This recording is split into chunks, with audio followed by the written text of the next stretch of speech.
Next man up, 1025, the game. Jake Lyman, Nick Frazier, Parker Kelly. We are broadcasting live from the Busy Bee Plumbing, Heating, and Air Conditioning Game Nashville studios, home of the $99 yearly Beehive membership, where the buzz is always about great service. It is a Tony Tuesday. Again, no idea why we call it that, but you know, it's stuck at this point. People recognize my family members as all Tonys, and so I get Okay, mistaken as so a there Tony. we go. So there you go. Yeah, Nick Frazier's with us for the full show. We don't need to question it at this point. No, it just I is mean, what it is. You know what? I'm going to stop even mentioning it. It's just stuck. We're going to copyright it, and we're going to go with it. We've got Nick Frazier in for all 3 hours today. It'll be a wide spread of topics throughout the show. We will talk some Titans today. We'll actually lead off with the Titans. We'll talk some Vanderbilt, some Vols, baseball. We got our World Series matchup set. Did you stay up for all of Game 7 last night? I did. Yeah. I was dual screening Monday Night Football / MLB playoffs, and that's it. First Monday Night Football game was a little lackluster. Yeah, it wasn't as competitive as I thought it would be. Like, you look at that matchup on paper and think Lions, Bucks, like those are two teams that look like playoff contenders, and the Lions kind of just outclassed them the whole game. Yeah, and you thought, with Detroit's secondary being depleted a little bit for injury, Right. you think, oh, maybe Baker Mayfield pulls one out of the back of his hat. I don't know. Whatever. And you weren't sure whether Mike Evans and Emeka Egbuka were going to play. They both ended up playing, and sadly for Mike Evans, broke his collarbone last night, likely out for at least the most of the rest of the season. Maybe could come back for the playoffs, but going to end his streak of 1,000-yard seasons in a row. Tough for a veteran who has been nothing but consistent during his time in the NFL. But you're right. The Monday Night Football game, the first one was a little bit, meh. So I was dual screening that too. I stayed up for the end of Game 7, and I could not stay up for the rest of Texans Seahawks.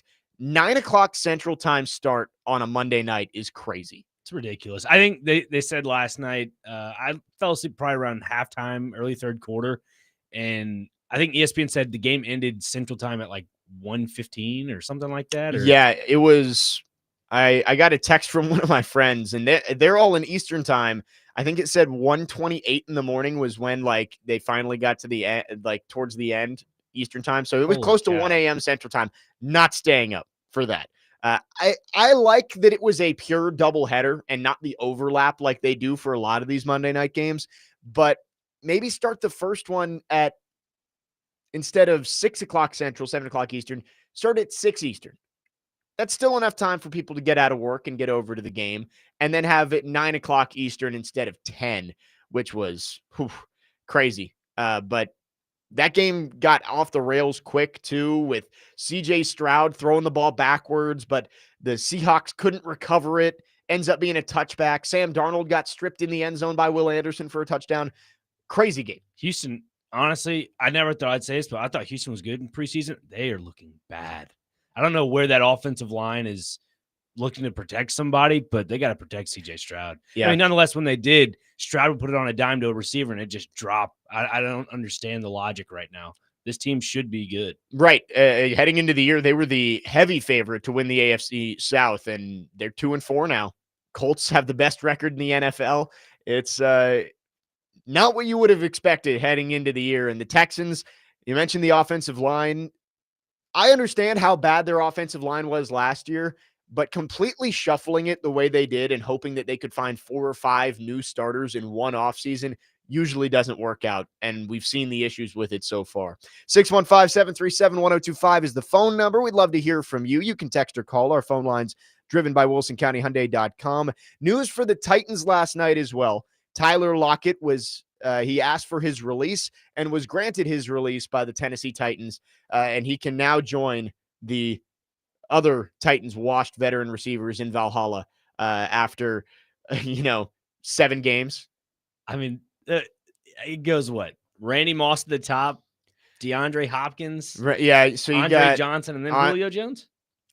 In terms, are you talking in terms of actual production? Yes, I would say out of that group, Hopkins probably is number 1. Okay. Then you would probably, honestly, Julio was not what Julio was brought in to be, but he at the very least was a productive receiver at times. So I'd probably say it was D-Hop, Julio, and then, Andre Johnson had the 1 game-winning catch against the Lions and called it quits 5 weeks later. Randy Moss, probably in the same area. Really? Even Well, I mean, Randy Moss had a touchdown, though. So did Andre Johnson. Yeah, but I mean, Randy's a Julio, little bit more fun because it was like 40 yards down the field. right. Yeah. Well, Julio at least had that in that Bills game, the Monday night, the one off the helmet, the toe tapper. He should have had a touchdown against the Seahawks in week 2 of that season, by the way. One of the worst overturns of all time.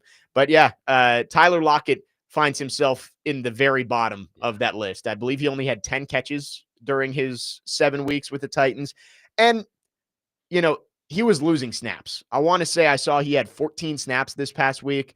Wow. It made sense for both teams for them to move on. Maybe it does concern you about the culture a little bit in that building of like, hey, this is a guy who's always been known as a good locker room guy and he wanted out. But I look at it more as Tyler Lockett probably wanted to go to a place where he can chase a ring.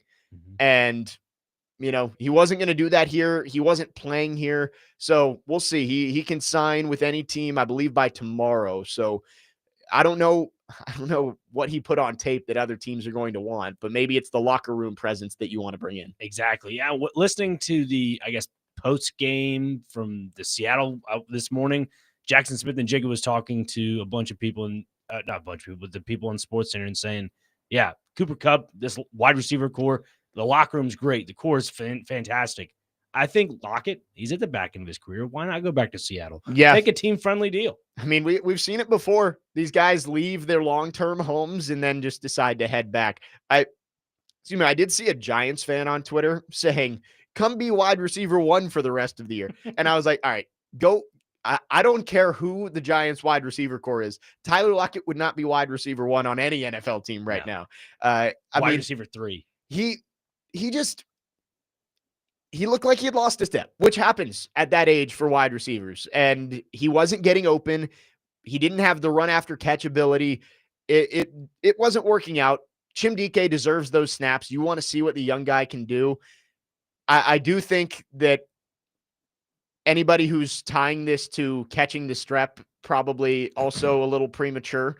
I mean, if they didn't call him up last week, I don't think he's ready to be called up. Even if they don't have any wide receivers out there? Well, it's like I'm ready for it. I'd be fine calling him up. But based on what we saw last week, if Mason Kinsey's getting the call up ahead of you, that means you're not ready to play in an NFL game. So I don't think it's happening anytime soon. I would rather see Xavier Restrepo on the active roster than Mason Kinsey.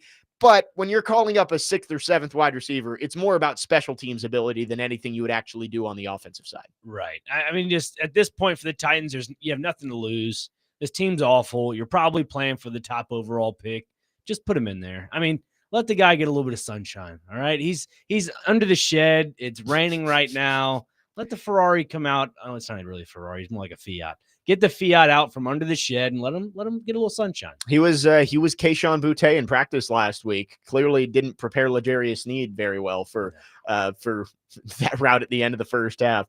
I don't think he's going to get called up. I think the best part about this is now there is nobody to steal Chim Dike's snaps. Yeah. Like what we saw from him in the first half on Sunday, so promising because again, like Alec Iamaner, he stepped in and took the immediate starting role, but he's slowly kind of fallen into the background, maybe hitting that rookie wall a little bit. Sure. But Chim Dike was picked, 30 picks before Alec Iamaner? This team clearly saw something in Dike that they liked, and they passed on Iamaner another time to take Gunnar Helm as well. So if Chim Dike can end up being a threat for you, 4 catches for 70 yards on Sunday and a touchdown, that would be massive because the one thing this team has been missing for the last few years on offense is speed, like legit top end speed. And DK has that. He's shown that. I'd love to see him get way more involved in the offense for the rest of the year. I think he will. And it's primarily because of his special teams experience. To me, the more snaps, the better. And if you add the equation of special team snaps into this, it only makes him more comfortable on the field. And we've seen it on offense now. I mean, that beautiful touchdown this past Sunday. Yeah.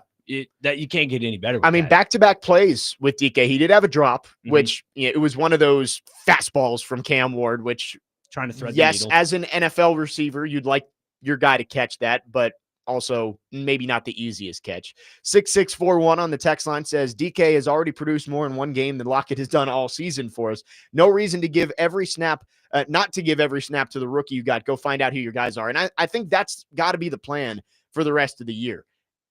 Go see what you have in the young guys, because maybe they prove to you that they are the guy. And it's like, all right, maybe Iamaner, DK, and Helm are going to be 3 key weapons for Cam Ward moving forward.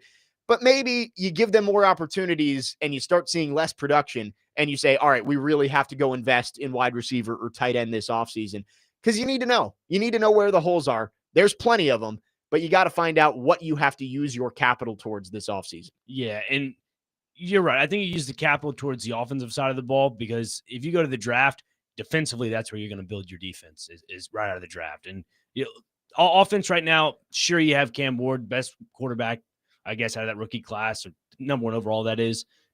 You want to build them around vets for the time being. I know you had Calvin Ridley, Tyler Lockett, tried to do it this year. Yeah. Just try it again. It's like throwing darts at a dartboard. Try it again, because right now you just need to work on that defense. Well, when Ridley gets healthy, I think he obviously will be the focal point in the wide receiver room. Sure. But everything else should be going to the young guys after that. 615-737-1025 is the phone number. 5496 says Lockett's only contribution to the Titans is potentially costing them the first overall pick with his fumble recovery touchdown in Arizona. It's a good point. If they end up coming up 1 game short, that will be the play that allowed the Titans to win their only game of the year. That was Tyler Lockett's defensive contribution. It went down as a defensive touchdown. Fumble recovery. Yeah. Scoop and score for Tyler Lockett. 615-737-1025. You can text or call. Our phone line's driven by WilsonCountyHyundai.com. So Tyler Lockett is gone. We are 2 weeks away from the NFL trade deadline. What could the Titans do to try and bring in some more draft capital, and in the process, open up more opportunities for some of the young guys? We'll talk about it coming up next. Jake Lyman, Nick Frazier, and Parker Kelly with you on this Tuesday morning. We are off and running here on Next Man Up, 102.5 The Game.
Next man up, 102.5 The Game. The MTSU Blue Raiders will take on Delaware tomorrow at 6:30. Catch all of the action on Totally Hits 93.3 with coverage also available on the Totally Hits Nashville app and at totallyhitsnashville.com. Jake Lyman, Nick Frazier, Parker Kelly with you on this Tuesday.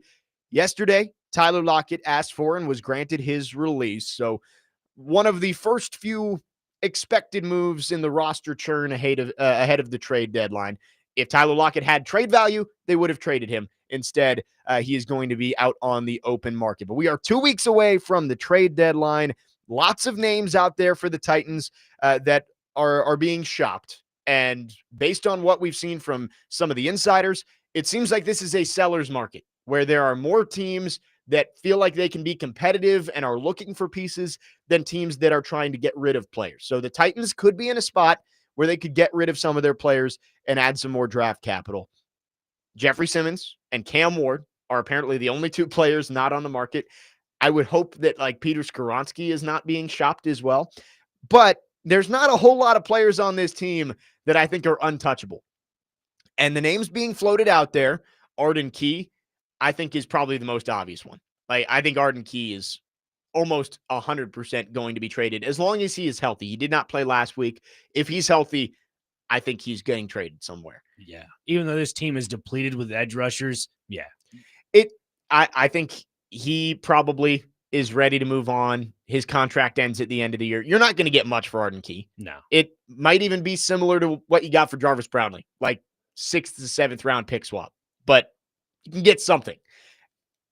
I think Draymond Jones is possible, but you may not want to trade both of your edge guys, maybe one of them. Roger McCreary, I think, is the most interesting one for the Titans because he is obviously a talented player, former second-round pick. He's a guy who I think a lot of Titans fans expected to be part of the future here, but the lack of an extension makes you think that the Titans don't value him as much as a nickel-only cornerback, right? They probably think they can find somebody of similar talent in that spot in free agency or later on in the draft and don't want to pay the premium it would take to bring Roger McCreary back. He may be the most valuable guy that you could trade. That's the one I'm keeping an eye on because, again, you're not going to get a second-round pick for Roger McCreary, but you might be able to get a 4th or a 5th, which is, I mean, it's better than a lot of the guys that you're trying to trade. It all depends on what the Titans view Roger McCreary as long-term. Do they think they could bring him back on an extension that would make sense for the team? If not, then, I'm sure there are going to be plenty of contenders that would like to add them to their secondary. Yeah, and you know what? You could also find a team potentially that may overpay for a guy like Roger McCreary. In compensation of a draft pick. Yeah. Because if there's a team out there that thinks they're Super Bowl contenders and they say, hey, Roger McCreary, not a bad corner. Let's go grab that guy. There you go. You go, maybe grab I'm not saying a 3rd, but in that realm, like a 4th round pick, like you're saying, but like in that realm. You also have to consider just how depleted this secondary is going to be. Yes. I mean, L'Jarius Sneed is playing really bad football for the most part. He has his moments where you see like, okay, he's still got some talent, but for the most part, it's been bad football from L'Jarius Sneed. You already traded away Jarvis Brownlee. You'd basically be without all 3 of your starting cornerbacks because L'Jarius Sneed now has a quad injury. We saw what happened last year. He got a quad injury in week 5 and never came back. So can you survive the rest of the season with the cornerback depth that you have? And Jalen Armour-Davis has not been good when he's been out there. Your other waiver claim you had at the end of training camp, Samuel Womack, has been a scratch in every single game, even though he had the better season last year with the Colts. So I don't know if that's something the Titans would do just because it's like, hey, yes, you got to plan for the future, but also you can't send a skeleton crew out there every single week. I mean, they can. Don't get me wrong. They can. They could. I guess it can't get much worse, I think they're already at a skeleton crew. I know that sounds terrible to say, but I mean, L'Jarius Sneed is a skeleton out there. I mean, he doesn't really move that well. I mean, but going back to the trade options here, I think you're right. Roger McCreary is the only valuable option on that defense. Offensively, you could love it, hate it. Chigga potentially. That's kind of somebody I was thinking about. That's the one name on offense that I think you look at. Yeah. I don't know if there's anybody else who has value that you would want to get rid of, right? Like, And 7288 asks on the text line, do you think the Titans will pay out the rest of the players' contracts to get better draft value? Like, if you wanted to do that with a Calvin Ridley, Sure. yeah, but man, that's a lot of money, first of all. And I still don't think you would get high-end draft capital for a Calvin Ridley. And you're taking away at least a decent weapon from your young quarterback. So I don't think that one makes sense. You're not going to trade away any of your offensive linemen. Tony Pollard? I would be okay with that. I mean, just look at how much this Titans offense and organization has invested into Tajay Spears. They've split snaps with Pollard and Spears. Spears doing a lot of stuff in the screen game, does a couple third down runs here and there. You got to just remember he has more youthful legs under him. Yeah. Whereas Pollard, he has a lot of wear and tear to him. He's had a lot of snaps under this Titans offense. Yeah. Send him to somebody that needs a potential back. I think it would be more if Tony Pollard asked for a trade. Yeah. I don't think the Titans will be looking for a trade, but if Tony Pollard says, hey, I know you're probably going to cut me after this season. I'd like to go get a fresh start somewhere else. Maybe that's a situation, but on the offensive side, most of it comes back to it doesn't make sense to take things away from your rookie quarterback when you're trying to develop him. Right. I think Chigakonkwo is the only one that kind of makes sense. If you want to say this is the Gunnar Helm show at tight end for the rest of the year, and you can get David Martin Robinson some reps, but that one is the only one that I can see making sense. I think a lot of the moves that they would make would be on the defensive side of the ball. Absolutely. And you real quick on Tony Pollard, like you look at this league in the NFL, running backs, you can grab them anywhere at a free agency, like grab them off the street. That's just how running back market is in a roundabout way. Look at the Arizona Cardinals. They need a top end running back. They have a 3-headed horse back there. Not really working out well for them. I'm not saying offload Tony Pollard to Arizona, but you find teams like that need that extra oomph at that running back position. I think those are teams you have to target. Well, you look at the Chargers. Like Amarian Hampton's on IR. You don't know when he might come back. And they're running with Kamani Vidal and Hassan Haskins, Titans legend. So maybe that's a spot where they would want a veteran running back, as they've kind of slipped the last few weeks after a strong start to the year. Yeah. So, yeah, if you're looking for offensive names, Pollard and Chig, I think, are the only two that even remotely make sense. Again, you're not going to trade any of your offensive linemen. Dylan on the text line says, I would rather keep Peter over even Simmons. Peter is a young offensive lineman who's getting better and a core piece of the line in which you need to protect Cam Ward. I agree. I think Peter Skoronski, if you're looking for untouchable assets, Peter Skoronski should be in that too, unless somebody offers you something ridiculous. I mean, what about Kevin Zeitler? Yeah, if somebody wants Zeitler, they can take him. Okay. But I mean, because you mentioned no offensive lineman, I'm like, wait a minute, there's Zeitler over there. I mean, he has been the worst offensive lineman for the Titans this year, which is not something I thought I would say heading into the year. Like, he has not been good. And it happens to every player when they just take a step back. And at 35 years old, he's gone from being a really solid guard to a below average guard. And if you wanted to make that trade, if somebody, maybe the Lions want him back, they need some help in the interior. You could get a sixth, day 3 pick and maybe get Jackson Slater some reps. Again, it's like Zeitler's been bad. Can it hurt to let the young guy have a chance? I'm going to ask TD about that on Thursday, because I don't know what his thoughts would be. But yeah, I think maybe you include Zeitler in that conversation. But defensively, it's going to be, I think Key is most likely to be gone of anybody. I think McCreary would probably be next. And then you get into, Draymond Jones, and maybe they take advantage of the way Jihad Ward's been playing and try and parlay that into a pick if somebody's willing to give it to him. I don't know. 0835 says, trade Big Jeff. We need anything we can get at this point. I understand the sentiment, and that was my thoughts too, was like, hey, he may not be part of the next iteration of a winning Titans team. Trade him at his highest value. But, man, this defense would fall apart without him. Yeah, and obviously the whole hamstring thing that happened this past Sunday, you kind of needed him healthy before the deadline. With him not being healthy before the deadline, having a bum hamstring kind of devalues you a little bit. And I was telling you before the show, this has – you could say it has a little context to it, maybe not. Mike Vrabel was on his little Patriots shit talk show or whatever, and he was saying that, Jeffrey Simmons' hamstring, bum hamstring. I get it, whatever. But, some guys come back crying or some guys come back with a happy face on. So I think there's a little cryptic message back behind Yeah, I mean, I'm sure that that Mike Vrabel would love to trade for Jeffrey Simmons if he could. Yeah. But I think it's one of those things that you got to set your price way up there, Sure. and if they don't meet it, then there's no chance. And they've said that he is off limits as of right now. 615-737-1025 is the phone number. If you have thoughts, we'd love to hear from you. Our phone lines are driven by WilsonCountyHyundai.com. We'll continue to get to your texts. The Titans have said that they want 30 draft picks over 3 years, including last year's draft, 12 of those in the top 100. Right now, they're not close to that. How do they get towards that number? We'll talk about it coming up next. Jake Lyman, Nick Frazier, Parker Kelly. Next man up, 102.5 The Game.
Preds fans, Smashville Live returns Wednesday night at Brewhouse 100 in Bellevue at 6 p.m. See your Predators star players up close and personal, and also get autographs and pictures. The Preds player guest will be Adam Wilsby. That's this Wednesday night at Brewhouse 100 in Bellevue, and only on 102.5 The Game. We'll talk some Preds later in the show as they open up a 5-game homestand tonight, starting off against the Anaheim Ducks. 9 of 11.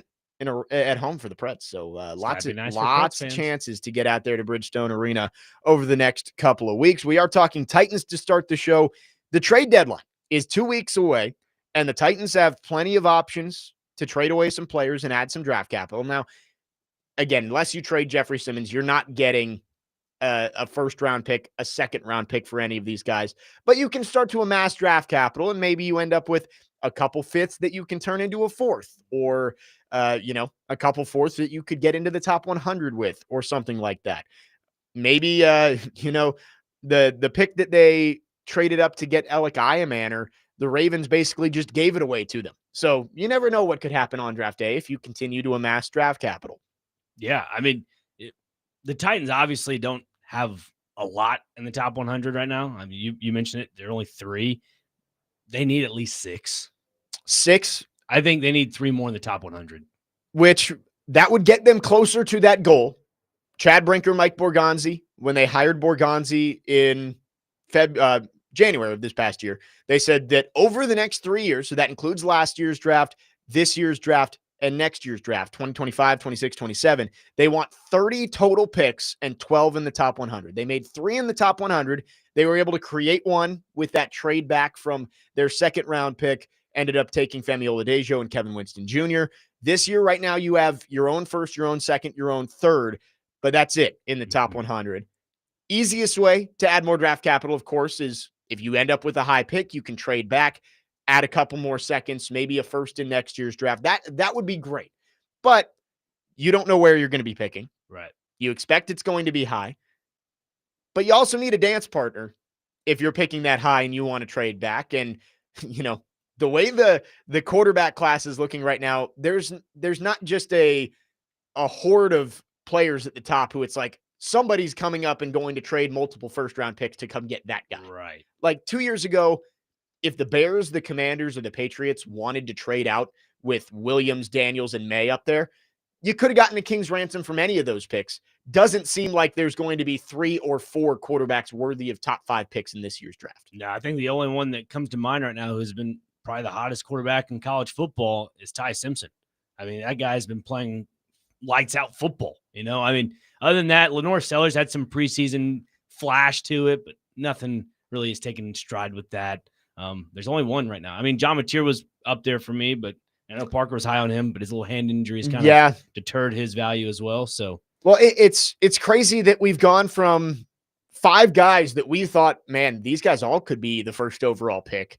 And honestly, none of them are in that conversation anymore. It's different guys who have stepped in. Like Fernando Mendoza might be considered the top pick in the draft now with what he's doing at Indiana. And Dante Moore from Oregon, we weren't talking about much. He's maybe started to enter that conversation. Ty Simpson's draft eligible, right? Yeah. So if he goes and wins the Heisman, maybe there's a team that wants it. Like there are other guys who are coming in, but your Klubniks and Nussmeyers and Mannings and even Lenore Sellers, like they just haven't lived up to the hype this year. Yeah. You really hope the Saints are not picking at number 2 if the Titans are picking at 1 in the draft, because then you can't play a good poker hand because they need another quarterback. Well, if the Titans are picking number 1, there will be somebody who wants to come up because somebody is going, there's enough quarterbacks there that somebody's going to pull away from the field, right? Yeah. Like there's going to be a quarterback that somebody deems worthy of the number 1 pick. But right now, the Jets are 0-7. If they have the number 1 pick, they're taking a quarterback. Are there going to be 2 guys up there that teams want to come up and trade a king's ransom to go get? That's the question, which is why this trade deadline becomes important because, yeah, you may not be able to add multiple top 100 picks, but can you get a bunch of back-end picks and maybe be able to use that to move back up? If you could get a 4th for a Roger McCreary, which I think is reasonable, possibly. It's an expiring contract, so maybe you trade one of your 6th to get a 4th or something like that. I don't know.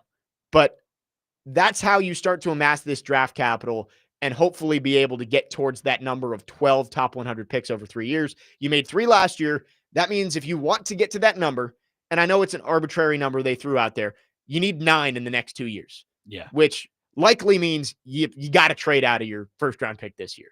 But there's another way to manufacture some of those picks from the back end of the draft as well. Yeah, and looking at that, you could probably somehow package in getting rid of your first round pick this year and somehow trading back. Let's say you get a first round pick next year and then maybe package a second and a third somewhere in this upcoming draft. It's going to be tough to get to those pretty optimistic numbers of 30 and 12 because they only made 7 picks in this past year's draft. Sounds about right. 8. They made 8 picks in this year's draft. So you need 22 over the next 2 years, which right now you only have 7 in this year's draft. Right. There has to be a ton of wheeling and dealing done if you're going to reach those numbers. Again, arbitrary numbers that they just threw out there. But if that's the plan that they see that can get this team back into relevancy, that's what you need to do. You need to trade some of these assets, get yourself picks. And I would say, unless it is something like, hey, we'll send Roger McCreary in one of our 6th for a 4th, you need clean picks back. Like, pick swaps don't do you all that much good. You need to get some clean picks back for some of these players. 615-737-1025 is the phone number. 6641 says, I have a segment idea for you all. Who on this current team will be on the team when the new stadium opens? Whatever player ends up on that list, we put extra focus on as the season goes on. Anyone not on, let's get rid of them for anything you can get for them. It's funny because me and TD did that a couple of weeks ago of who is going to be on this team when the new stadium opens up. And the list is much shorter than you would expect. Cam Ward, Peter Skoronski, you hope JC Latham. You hope. And then the 3 rookie pass catchers. I think you hope. Your 2 rookies on defense, Femi Oladejo and Kevin Winston. Again, you pick those guys in the top 100. If they're not on your team in 2 years, you're in trouble. So what's that, 8? Yes. Anybody else that you're 100% sure? I mean, Gunnar Helm for sure. Well, Helm, the 3 rookie pass catchers. Oh, okay. So Helm, DK, Iamaner. I missed that. On defense, I think you look at the interior of the line and you say, maybe Sweat. TD didn't seem so sure, but Sweat did come back from the injury and played well on Sunday. So I think Cedric Gray is somebody you can put on that list. He's been playing well. So Cedric Gray. And then the big question is Jeff Simmons. Like, is Jeff Simmons going to be part of that next core, right? Yeah. So it's a big question. And TD and I only came up with 7. We found 10 there. I think you add Sweat, you add Gray, you add maybe Simmons. But outside of that, there's not a whole lot of promise on this team. Those guys all have to hit. 664 and says, sorry, I missed the segment with TD. If you want to, I believe it was 2 Thursdays ago, like mid-September. So you can go check that out on the podcast if you want to hear TD's thoughts on who might be around for the next version of this core. Ben on the text line says, I know it probably won't happen, but why not just draft another quarterback and see which one is better, capable of taking the snaps over the next 2 seasons, Ben? Because you need that pick. You're wasting opportunities. Is that Easton Freeze's burner? I mean, you tried let's just pick a quarterback and see what happens with Malik Willis and Will Levis. No. And man, could you really use an extra 3rd round level player, an extra 35th overall level player that you took those guys with? Like, I understand the idea of, hey, you can never take too many shots at a quarterback. But when you took Cam Ward number 1, you committed to him for at least 2 seasons, probably 3. Yeah. Unless he's a disaster after 2 seasons. He's going to be the starting quarterback next year. They're going to get rid of Will Levis. I mean, he basically is already gone, but Will Levis is not going to be part of the team. Maybe you bring in a more competent backup next year, but any conversation about finding a new starting quarterback, it's not going to happen. Cam Ward is going to be the starting quarterback week 1 of 2026, barring injury. Right. So look, and I'm not trying to go off script here at all, but like, if I were the GM of the Tennessee Titans, or I would be the controlling person when it comes to draft capital, you get ready, say if the first overall pick or first round pick is a top 5 pick, you trade it back. That first round pick has to be compensated for next year. It's almost as if you have to sacrifice any opportunities in this year's draft because, like you have here, they currently have 7 draft picks in this year's draft. Yeah. Out of those 7, make sure you emphasize your scouting department that they can draft well this year, and then you can start opening up the realm of, we can get more top 100 picks next year. Yeah. I think, it's like 1-2, skip a few. Yeah. And you take Cam Ward number 1 overall. It's you can't use your first round pick on a quarterback back-to-back years. Right. I know the Cardinals did it back in 2019, but felt like that was a different kind of situation where Josh Rosen, I think it was pretty clear that dude didn't have the mental makeup to be great or the heart. So I get it's been done before, but that pick is way more valuable trying to build around Cam Ward than trying to replace Cam Ward. Right. Justin from Greenbrier says, how terrible are we that in October with 11 games left and we were talking about tearing down the team to get draft capital? What a joy it will be to watch the rest of the season. Well, Justin, I have at least some good news for you. There's actually only 10 games left, so you don't have to watch that extra one. Jay from Laverne says, doesn't matter who or how many draft picks, they can't develop players. They ruin them or trade them away. I mean, if you want to think like that, then this team will never be good again. Yeah. I mean, they've got to figure it out. You got to get the right people in here with the right coach. Last text before we move on here. Ben says maybe the new coach will want a different quarterback. Then he's not going to be the next coach. The right? cycle Like, will continue. No, but like if you bring in, let's say, Cliff Kingsbury and you interview him and you say, what are your thoughts on Cam Ward? And he's like, I'm not really sold on him. I think maybe we go in a different direction. Guess what? He's not going to be the next head coach. Yeah. They're going to go find somebody who believes in Cam Ward and can develop Cam Ward. You took him first overall.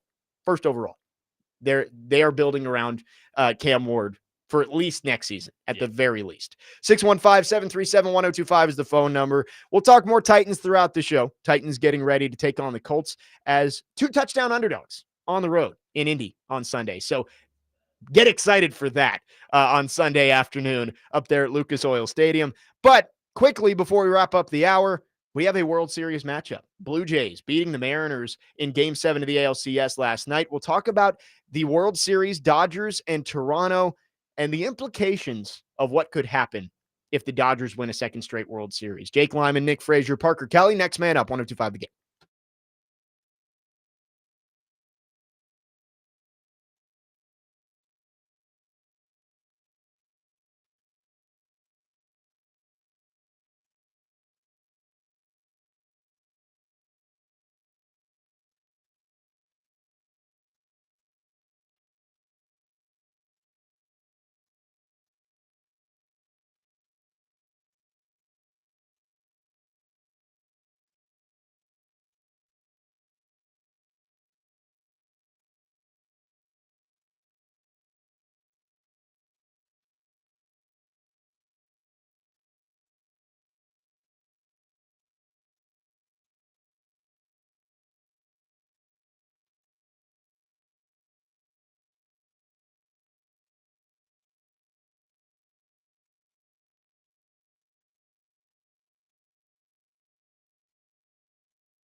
Next man up, 102.5, The Game, wrapping up the first hour of the show on this Tony Tuesday with Nick Frazier. Jake Lyman, Parker Kelly with you here. Talk Titans to start the show, but we got about 5 minutes to wrap up this hour. So the World Series is set. Blue Jays on a George Springer clutch 3-run home run, able to beat the Mariners in Game 7 yesterday. Toronto going to the World Series to take on the Los Angeles Dodgers. And I think the Dodgers are going to win. The only thing that I can think of that, you have some hope for the Blue Jays is teams that sweep the championship series typically aren't very good in the World Series. I saw that firsthand in 2012. The Tigers swept the Yankees in the ALCS and then got swept by the Giants in the World Series. So the time off is a factor. I believe it's 6 days for the Dodgers between Game 4 of the NLCS to Game 1 of the World Series on Friday. So lots of time to, Rest up. Kind of just, rest up, but it's the rust versus rest debate. But this is less about who's going to win and more about the implications of another Dodgers World Series championship. With all of the money that they're spending, all of the deferred money in these contracts. I mean, Shohei Ohtani is making $2 million a year right now. And for the 10 years after he plays for the Dodgers, he will make $68 million a year. It is, there's really no rules when it comes to this. And another Dodgers World Series, I think, would almost guarantee that the owners push for a salary cap when the CBA is up after next season. And that almost certainly means, maybe there's a compromise that's found. I think we are getting dangerously close to no baseball in 2027. I think the only thing that stops me from agreeing with that is I read an article the other day, and it was about postseason baseball and the Dodgers, and it was Shohei Ohtani specifically about his contract. The Dodgers made back every single penny and then some with his deferred contract from ticket sales alone. Yep. That goes to show you, man, baseball, they're okay with the deferred money. Well, I think Dodgers the big market teams are. The small market teams. The small market teams want a salary cap because right now the Pittsburgh Pirates, they're basically a minor league team for the Dodgers, Yankees, Mets. For the trade deadline, right? Yeah. Paul Skeens is going to play for the Pirates for another year or so, and then they're going to realize, hey, we can't pay him $700 million or whatever it would be when he hits free agency. So we're going to trade him with 3 years of team control left to get as much value back as we possibly can. But unless you kind of hit the lottery and find 10 prospects who are all good at the same time, those teams are never going to compete with the Mets, Dodgers, Yankees, all the big market teams. And I think another Dodgers World Series back-to-back with all the money that they've spent on Ohtani and Yamamoto and Freeman and Betts and Sasaki. Well, Sasaki at least wasn't super expensive because he was, I guess, a minor league addition. He was too young to get the big contract. But they're going to push for a salary cap. The players aren't going to just willingly give away hundreds of millions of dollars. I don't think we're going to get baseball in 2027. Don't say that, Jake. I mean, I just don't see it. Like the lockout, it's going to happen. And I just don't know. I don't know how you institute a salary cap. Just what do you do with the previous contracts, right? Do they get grandfathered in until they expire? So like the Dodgers would still be fine for a while. It would just, maybe 10 years down the road, it starts to even out. Yeah, I think you grandfather those contracts in or you restructure them to where they compensate for the salary cap. Yeah. So basically that deferred money is going to be deferred even further down the line. Yeah, like I don't know. I don't know what they're going to do, but if the Dodgers win back-to-back after signing Shohei Ohtani to that deal, lockout. It's almost assured in 2027. And maybe it's not the full season, but if the Dodgers are lifting that trophy within the next couple weeks, I think it's pretty safe to say opening day of the 2027 season will not be on April 1st or whenever it's scheduled for. Interesting.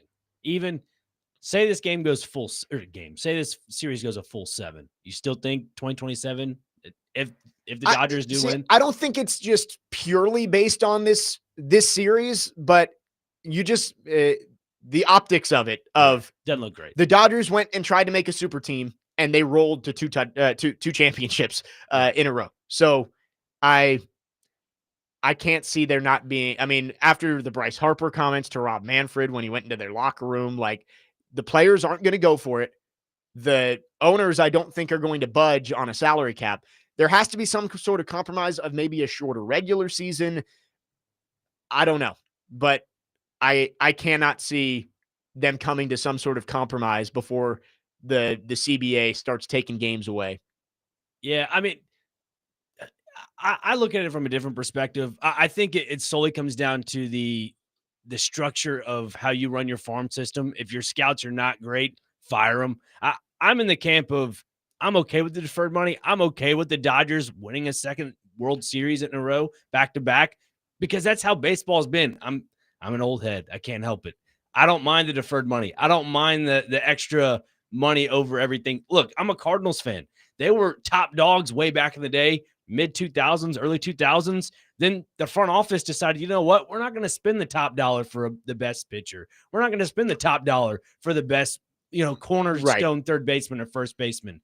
That's solely off of management. Well, that's a very good point. That I don't want it to come off like I'm blaming the Dodgers for this. Right. It's the small market team's fault that we're going to be in this situation. Correct. Because the Pirates and Athletics, and even you mentioned the Cardinals, the Detroit Tigers, like that is a team that when Mike Ilitch was the owner and he wanted a World Series before he died, there was no money they wouldn't spend. They went out and got everybody they could. But since he died and his son took over, his son seems pretty happy just collecting a paycheck, and he's going to let Tarek Skubal walk. Like, it is the small market, the cheap owners who are going to cause this lockout to happen, because the Dodgers don't want a salary cap. The Yankees don't want a salary cap. It's the owners who are saying, well, let's make it so we only have to spend $350 million a year tops. And guess what? We'll still make our money, and we don't get called cheap by the fan base because we can't spend $1 billion on a roster like the Dodgers and these other teams are. Right. I mean, look at the Athletics, for example. When they get their new stadium in Las Vegas, I guarantee you they're going to spend buku amount of money to go after whatever name player it is at the time that's on a one-year deal, or a player that's opting out of a contract, because more than likely the Athletics will be a top dog in Major League Baseball. Well, the Athletics had to go sign players because they weren't going to spend enough money this year. It's crazy. But they have a lot of young prospects now. And I think when you keep that core of your starting nine and you go after a really good bullpen, and I think that's what they're opting for, is they have a lot of good young talent already in their farm system and playing at the top nine right now. They just go after pitching. Right. I think that's where they go from there. And again, they could spend their top dollar all they want. You trade Mason Miller and get Leo DeVries back from the Padres. Like, that's a good point. And maybe the Athletics could be that team that breaks the mold of like, hey, we did get 10 great prospects all at once, and we built around them with the limited resources that we have.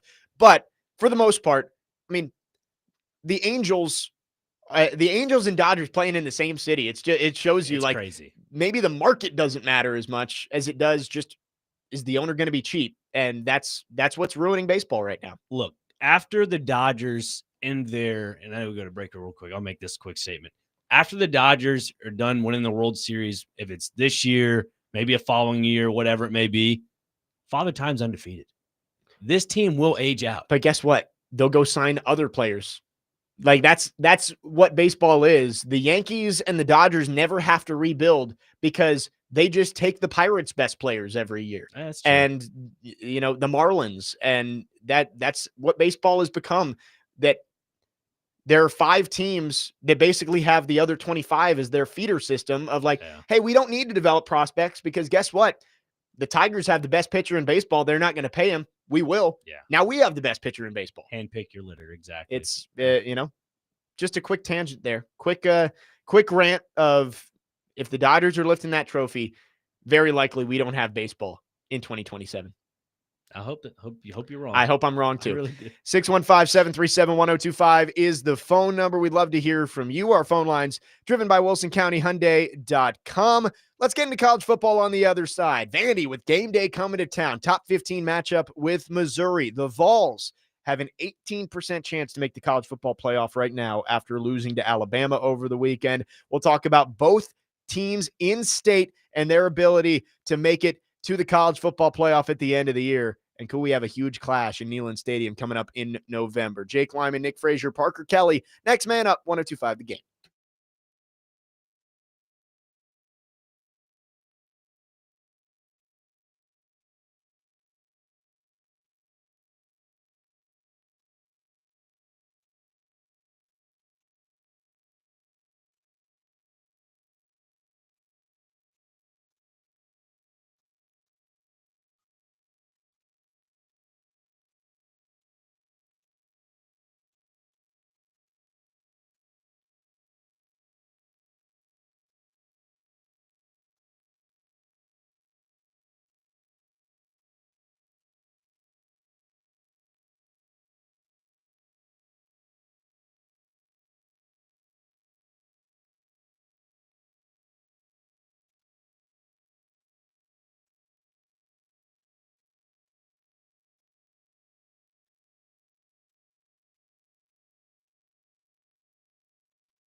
Next man up, 102.5 The Game. Jake Lyman, Nick Frazier, Parker Kelly, broadcasting from the Busy Bee Plumbing, Heating, and Air Conditioning Game Nashville studios. Home of the $99 yearly BI membership, where the buzz is always about great service. Second hour on this Tuesday.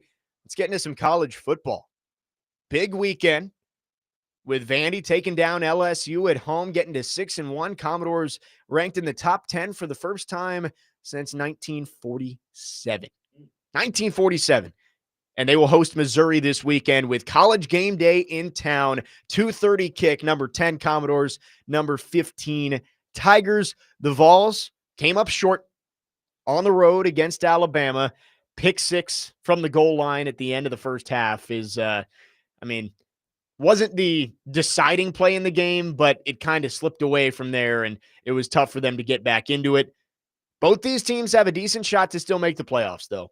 And let's start with Vanderbilt. What a win for them on Saturday. I mean, that's an LSU team that, say what you will about their offense and the struggles that they've had, they had not allowed more than 24 points in a game heading into that one. Vandy scored 17 in the first half, 31 on the game, and was able to take down LSU. Second top 10 win in as many years for the Commodores. And now you look at this schedule that it looked really tough. And there's been some tough games, but Missouri, you're ranked higher than them. I haven't actually looked for the line on this, but I assume Vanderbilt's favored. Texas is a talented team. No one is going to deny that, but they clearly have not played up to that talent this year. You're going on the road to Austin. Vandy's not going to be favored in that game, but that is a winnable game against a team that just went to overtime with Kentucky last week. And then you get Auburn and Kentucky, who are both winless in the SEC at home.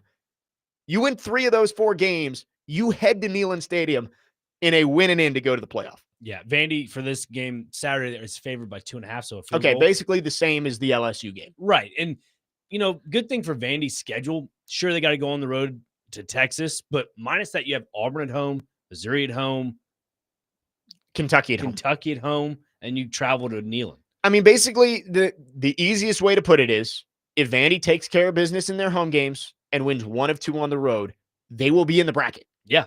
There is no doubt about it. We can talk about the question too of, does 9-3 get you in for either UT or Vandy? And I think probably not, because you're going to get a ton of 10-2 teams out of the SEC. Right. There's going to be a log jam of 10-2 teams in the SEC. I don't know. I'm in the camp, if they end up winning all their ranked games and they still go 9-3 somehow, if say they were to lose to Auburn, right? And you beat Texas, you beat Missouri, and you beat Tennessee, and you lose, let's say they lose to Auburn and Kentucky. I know those are bad. And losses. Kentucky. I'm just saying that's 9-3. I'm just throwing. No, they'd be 8-4 at that. Or you're saying Bama, Auburn, Kentucky. Okay, so losses. They beat all the good teams and lose to the teams that are. I think it would come down to the committee saying, you know what, this Vandy team actually is good. They beat all their ranked opponents. Sure, they have some bad losses against Kentucky, Auburn, but if those are 1-possession games, I think the committee kind of squeaks through, in my opinion. Yeah, I don't know. Bad losses late in the season tend to knock you out. That's fair. The recency bias of the committee, they're going to say it's not there, but I do think wins and losses in November count more than wins and losses in September. If you lose game 1, look at Notre Dame last year. Yep. Notre Dame lost week 2 to Northern Illinois and then rolled off the rest of their wins, and nobody really cared. They were the 6th seed? 7th seed, maybe? They were lower in the bracket, but, for sure. Yeah. But still, they were firmly in the playoff, even though they lost to Northern Illinois. With Vanderbilt, I think if they had lost early in the season to South Carolina or something like that, but then rolled off towards the end of the year, maybe 9-3 is good enough. But if you lost to Auburn and Kentucky at home, I don't know. Yeah. Even with the good wins mixed in there as well. It is tough. I mean, for Vandy to have Auburn at home is huge, because if you go over to Jordan-Hare, it's a tough place to play. And we saw Georgia struggle against Auburn a few weeks ago. Vandy kind of has lucked out with their schedule, having them at home. And you look at this schedule for a lot of these teams, like Ole Miss, they play Oklahoma this week. Both those teams are 6-1. One of those teams is going to have 2 losses. You got Vanderbilt at 6-1. They play Missouri. They're 6-1. One of those teams is going to have 2 losses. Texas A&M still plays Texas at the end of the year.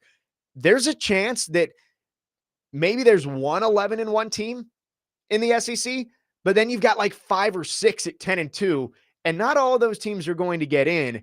I think Vandy's strength of schedule is stronger than a lot of the other teams. So I think 10-2 would be perfectly good enough to get you in. But 9-3, just the way things are playing out, unless the rest of the conferences just implode and like Indiana loses a couple games down the stretch, or Oregon continues. I mean, they blew out Rutgers this week, but Oregon drops another game or 2. Maybe. But the way I see it, 9-3 this year is not going to be good enough. I'm sure there will be years with the 12-team playoffs that a 9-3 SEC team will get in. Sure. But I'm looking at it this year. I'm not so sure. Say if Vandy ends up going 10-2, say they lose to Missouri this Saturday, okay? And say it's by maybe 1 possession or whatever, 2 possessions, whatever it may be. And Missouri and Alabama both are top 10, top 7 teams. Would you put Vandy in the consideration if they win out, if Vandy wins out? So if they're what, 9-3? 10-2. Oh, they're 10-2? Yeah, 10-2. And their only losses are Alabama, Missouri? Correct. Yeah, they're in. Okay. They're in handily, I think. There's no way you're saying the committee is trying to pull all the stops to not have them in? I think 10-2, if you're 10-2, I don't see a path for Vandy not to get in, because in that scenario, you would have a road win at South Carolina, road win at Virginia Tech, which again, I'm not saying those teams are world beaters, but those are 2 strong wins early on in the season. And you'd have this scenario be a road win at Texas, as right? well. You'd have a road win at Texas, a road win at Tennessee, and a home win against LSU. That's enough with 10 wins to get you in for sure. I think there's no scenario where Vandy goes 10-2 and they don't get in. Okay.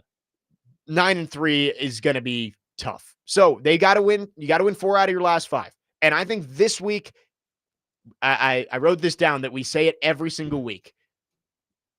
This might be the most important game in Vanderbilt history. Like it happens every week. It was Alabama. It was LSU. And I think if you keep winning, it's going to keep happening. If you beat Missouri this week, I actually don't know if Texas would be considered the biggest game in Vanderbilt history, because, Texas, I think, is the game you're looking at of like, we win, great. We could go lock up a playoff spot before going to Neyland.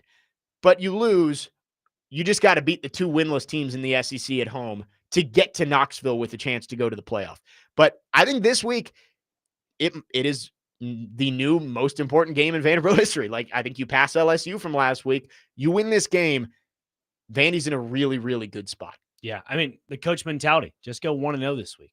Just go 1-0. Every week's 1-0. That's what you're aiming for. And for Vandy, I think that culture and mentality has changed under Clark Lee. He's done a really darn good job. Yes. Clark Lee, Jerry Kill, that whole staff, Barton Simmons, the GM, they've all, I mean, the turnaround. 2 calendar years ago, this team was in the midst of a 10-game losing streak.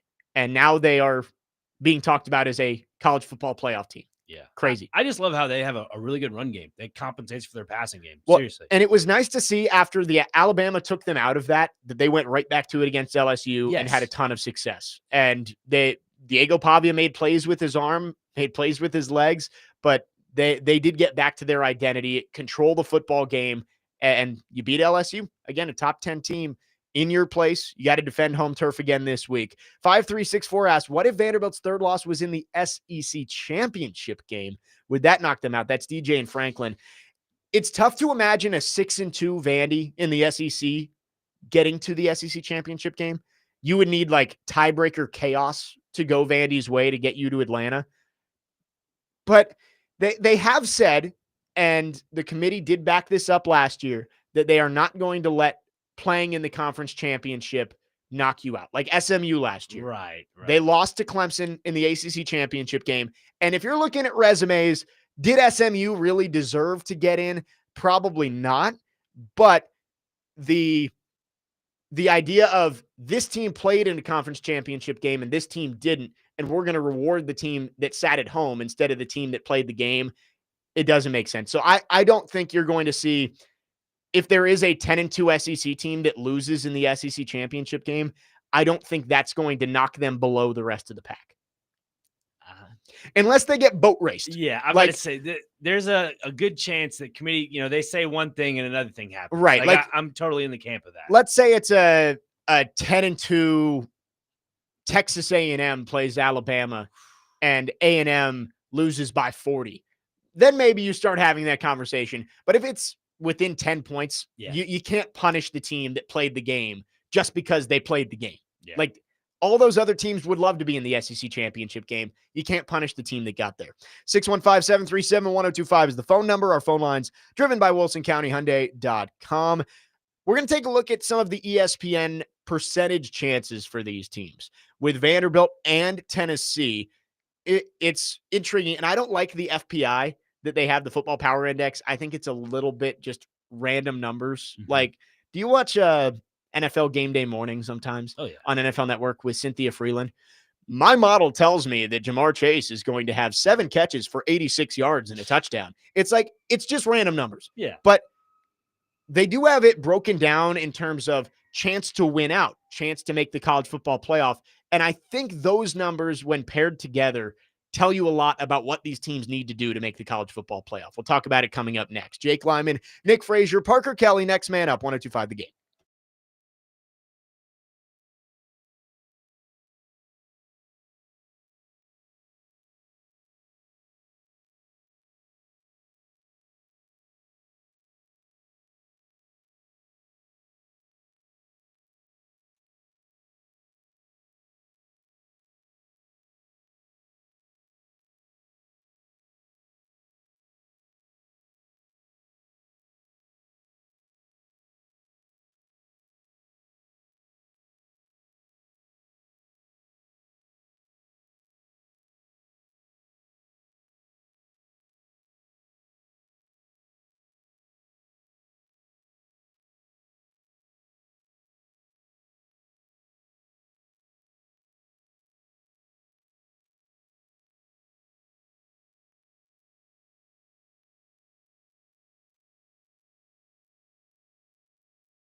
That was Paul Feinbaum and Heather Dinich yesterday on ESPN. Fine or not fine on Vanderbilt's playoff chances. Both of them say fine, but Paul Feinbaum, to hear him say Vanderbilt is going to the playoff after, in the SEC, Any Given Saturday documentary, talking about how Vanderbilt was the doormat of the SEC.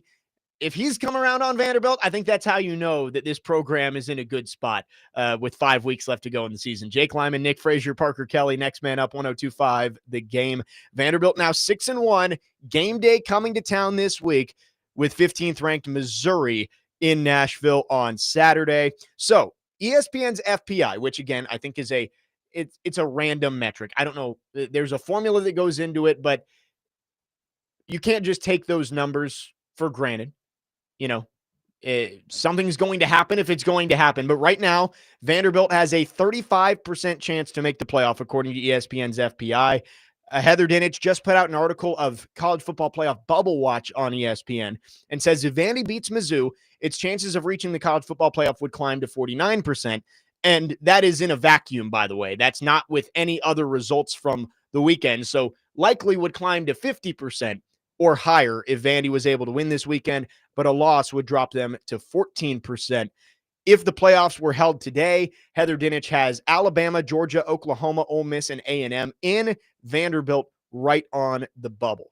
So I did look at the FPI, and again, I mentioned that you can't just take those random percentage numbers and say, oh, well, that's exactly what the chances are.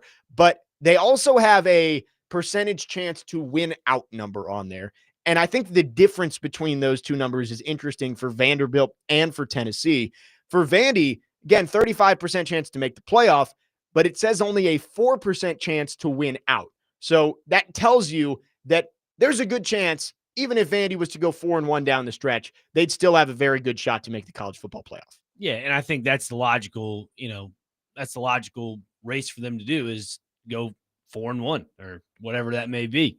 I don't think they can go undefeated the rest of the way out. I mean, they do have a tough schedule. I'm intrigued to hear Heather Dinich just say a little pushback for that Vandy team, because that I get that they've gone up against teams with losing records, but to me, LSU, they just don't have it. They don't have it this year. So the fact that she's giving a little pushback on that and she has them as a bubble team at 13, I don't know. That makes me think the national perspective is still out on Vanderbilt. Yeah, I think there's always going to be people who are wait and see on Vandy. And I think if Vandy had the resume that they do and had a different logo on the side of their helmet, maybe they're the 7th ranked team in the country instead of 10th. Yeah. But they still have to prove it because there is a brand bias across college football. And I heard Joe Rexrode say on Robby and Rexrode this morning that there was a question of, would Vandy be left out because of that brand bias if they were on the bubble? And I actually agree with Joe that I think it would be the opposite. I think that, the College Football Playoff Committee, they're supposed to go by the numbers and which teams are the most deserving to get in. But I think they're all human. And I think the story of Vanderbilt making the playoffs after everything that Vanderbilt football has gone through, that's intriguing. And in the end, this is a made-for-TV product, and having Vanderbilt in the playoff is a good story to sell for TV. So, again, it's supposed to be about who the best team is, but I don't think if it's 50-50 on the bubble with them and someone else, I don't think being Vanderbilt is going to hurt them. I actually think it might help. Interesting. I'm still in the camp that it kind of hurts them a little bit because everybody else has built such a prowess of a name for themselves. Like if, I don't know, let's go with Texas Tech. They only have one loss in the season. Big 12, they go win the Big 12 the rest of the way out. I think they would probably be in over Vanderbilt if they were a bubble team. Well, you're saying if they're conference champion or if they're like maybe lose the conference championship? Yeah, that's what I'm saying. Okay. Lose the conference championship and win out the rest of the schedule. So I guess that's a good question is like, let's say it's an 11-1 Texas Tech team who, again, Big 12 schedule, SEC schedule versus a 10-2 Vanderbilt. Who would get in that scenario? That's a good question. Because we go back to the point of, well, the committee's not putting conference championship games into all Right. this. And that means they'd have 2 losses because they lost to Arizona State previously. Yeah.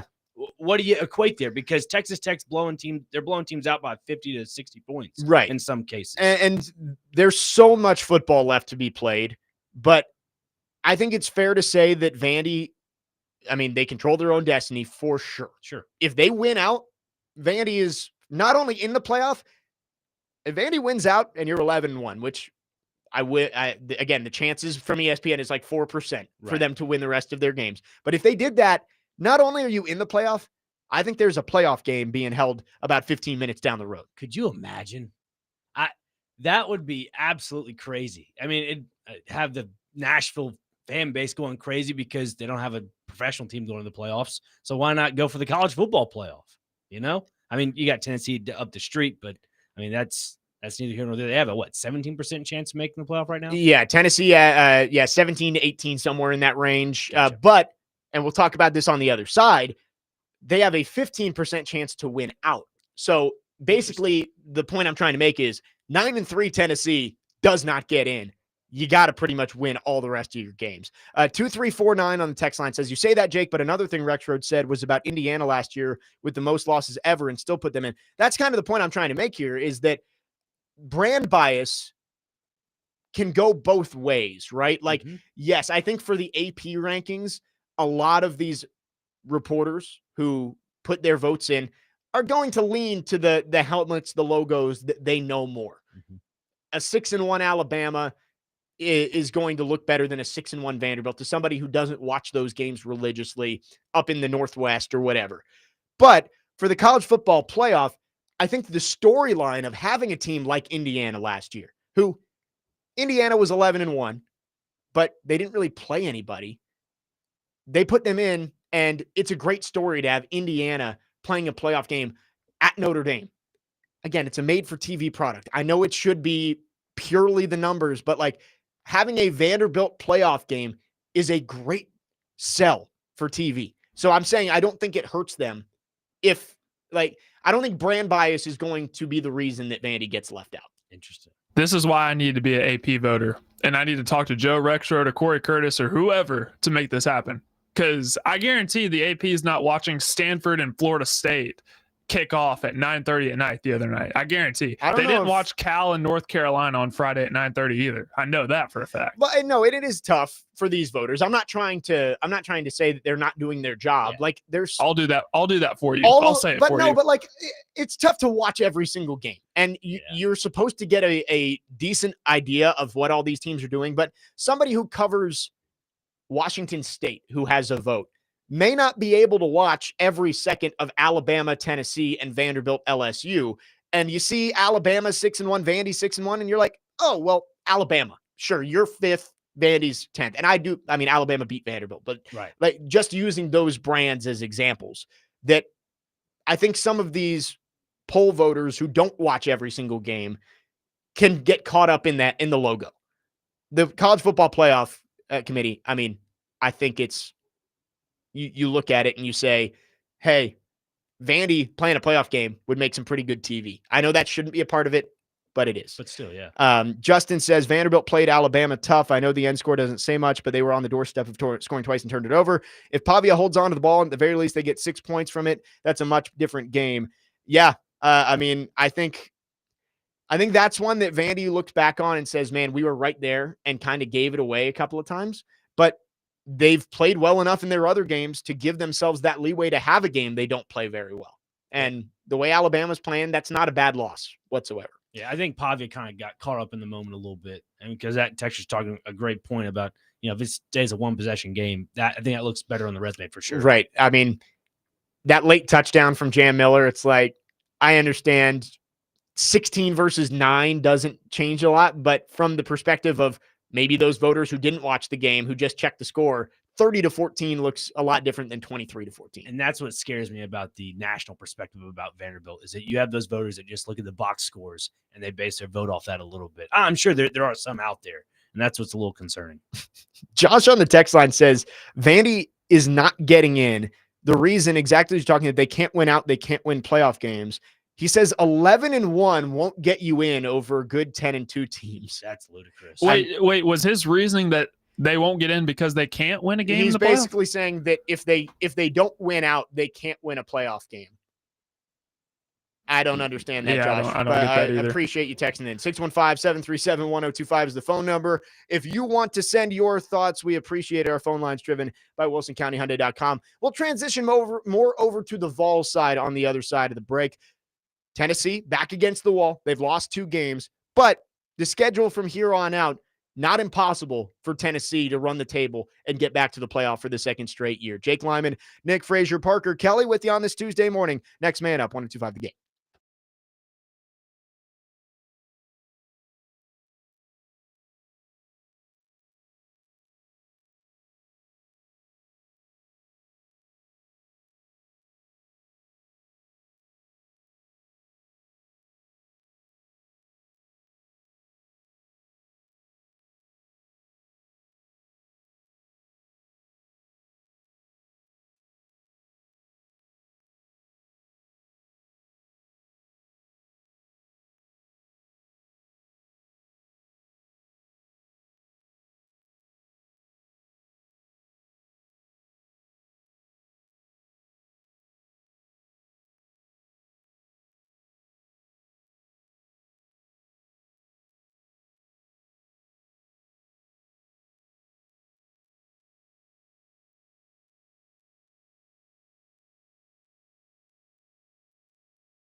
Next man up, 1025 The Game. Jake Lyman, joined by Nick Frazier, Parker Kelly on this Tuesday. Talking college football in this second hour of the show. We'll get into the Preds and Titans in the final hour of the program. Chasing Big Joe coming up at noon.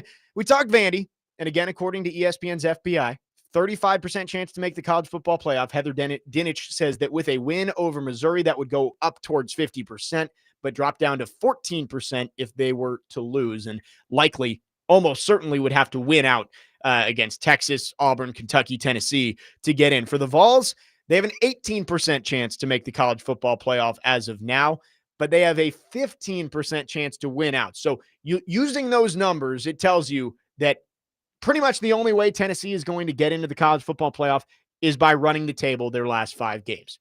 Now, you look at their schedule, and it's doable, right? You've got Kentucky this week. Sorry, Connor. I know you're making your Kroger Field debut, but I think the Vols are going to crush Kentucky this week on the road. Unless Kentucky decides to hold on majority possession like they did against Texas. That was crazy. Well, the way I look at it is like Tennessee's coming off a tough loss on the road against Alabama. Kentucky, you almost got that big win, but you came up short. It just feels like the mental game is on the side of the Vols, and of course the physical game is also on the side of the Vols. Get right game. Right. It's a get right game for the Vols to get that win. You've also got New Mexico State on the schedule. Diego Pavia doesn't play for New Mexico State anymore, so that one feels like a gimme. The question is, can you sweep Oklahoma, at Florida, and Vanderbilt? Not going to be easy, but not impossible. Oklahoma has looked vulnerable. Texas got them at the Texas State Fair in the Cotton Bowl last week. Florida, that's the one that's interesting to me because we haven't seen the Josh Heupel random road loss yet this year. It almost happened at Mississippi State, and maybe that's the game, and they survived it this time. But Florida, a team that just fired their head coach, maybe they get that interim coach bump, which I think is overplayed a little bit. But for some places it does happen. That's the one that scares you a little bit because it's in the swamp, which is always going to be a tough place to play. And that's a Florida team that is still talented, even if they're not playing up to that level. Yeah, I mentioned it to you just a bit ago that I feel like when you have that interim head coach jolt to your team in college football, I feel like it hits a little bit more. And I'm not trying to play the SEC narrative there, but like I think it actually does play a little bit more of a factor than it does to the pros. I think DJ Lagway is a really good quarterback, and I think under Billy Napier was kind of hindering his play a little bit. I think some of the play calls were just not great. So I think under a different interim head coach, Lagway can kind of flourish a little bit more and opens up the opportunity to upset Tennessee. The way I'm looking at it, it's getting more and more likely that game in Neyland Stadium, November 29th, is going to be the one that decides it. Like, if you're looking at odds of what's going to happen, I think it's the most likely scenario for Vanderbilt is you probably go 3-1 over the next 4 games. Mm-hmm. Those are all winnable games. Probably don't win all of them. 3-1. That makes you 9-2 heading to Neyland Stadium this Saturday after Thanksgiving. For Tennessee, I look at those games and, I think they can win all of them. Will they? Again, who knows? Oklahoma's good. Florida's a tough place to play, but you feel good about them getting wins against Kentucky, New Mexico State. I really think that collision course is just getting clearer and clearer. The path is getting wider for us to get 9-2 Vanderbilt, 9-2 Tennessee. Winner goes to the playoff. Loser goes to the Pop-Tarts Bowl. The Pop-Tarts, so that's great. I looking at the Oklahoma-Tennessee game, Brent Venables, every single year they go up against Tennessee, like since Heupel's been there, it's always been a bloodbath. I feel like Venables' defense is really clicking this year to the fact that maybe they kind of give Tennessee a little bit of a hiccup, rough them up a little bit. Then when they go into the swamp, that's where we start seeing the trickle-down effect of this Vols roster kind of fall apart in a roundabout way. But, don't get me wrong. They've been a really good team under Joey Aguilar this year. Haven't seen much hiccups for the most part. The offense is good. They had the bad mistake at the goal line, which it can't happen. Right. The play call was questionable. The execution was questionable. But outside of that, the offense has shown that they can play with anybody. Mm-hmm. I agree. No, absolutely. And the only issue I have with Oklahoma is Mateer. Like, has that hand really healed up for the most part. Yeah. Because they said it was 3 to 4 week process. He came back in 3 weeks. Yeah, it was earlier than I think it was expected. Yeah. They wanted to get him back for Texas, and they lost that game. They got Ole Miss this weekend. That is a massive game. Possible elimination. I think there's still a path for both those teams, even if they lose. But again, it narrows a lot with whoever loses that game. 6641 on the text line says, Jake, I love your show. I get to tune into it more than any other. But man, oh man, this Vandy and UT talk makes my Memphis Tigers ears bleed. Don't bring up the UAB loss, though. That'll hurt my heart too much. Yeah, tough. Because, I mean, great the game day is here. But if Memphis had won that game, I think there's a good chance game day would have gone to Memphis USF this week in the American. I'll be in Memphis on Sunday and Monday for the St. Jude Hoops for St. Jude Charity Classic, Vanderbilt women's and the Memphis women's. So if you got any recommendations while I'm out there in Memphis, let me know. 615-737-1025 is the phone number. When we come back, we'll wrap up our conversation on college football to end hour number 2. Going to talk some Preds in the 11 o'clock hour, opening up a 5-game homestand tonight against the Ducks. 2-2-2 through their first 6 games of the year. Is this an opportunity for the Preds to go on a little bit of a run over the next few weeks? And back into the Titans as well. Cam Ward struggling with the ball security. How can the Titans fix it moving forward? All that coming up throughout the remainder of the show. Jake Lyman, Nick Frazier, Parker Kelly, next man up, 102.5 The Game.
Next man up, 102.5 The Game. Finishing up the second hour, talking college football.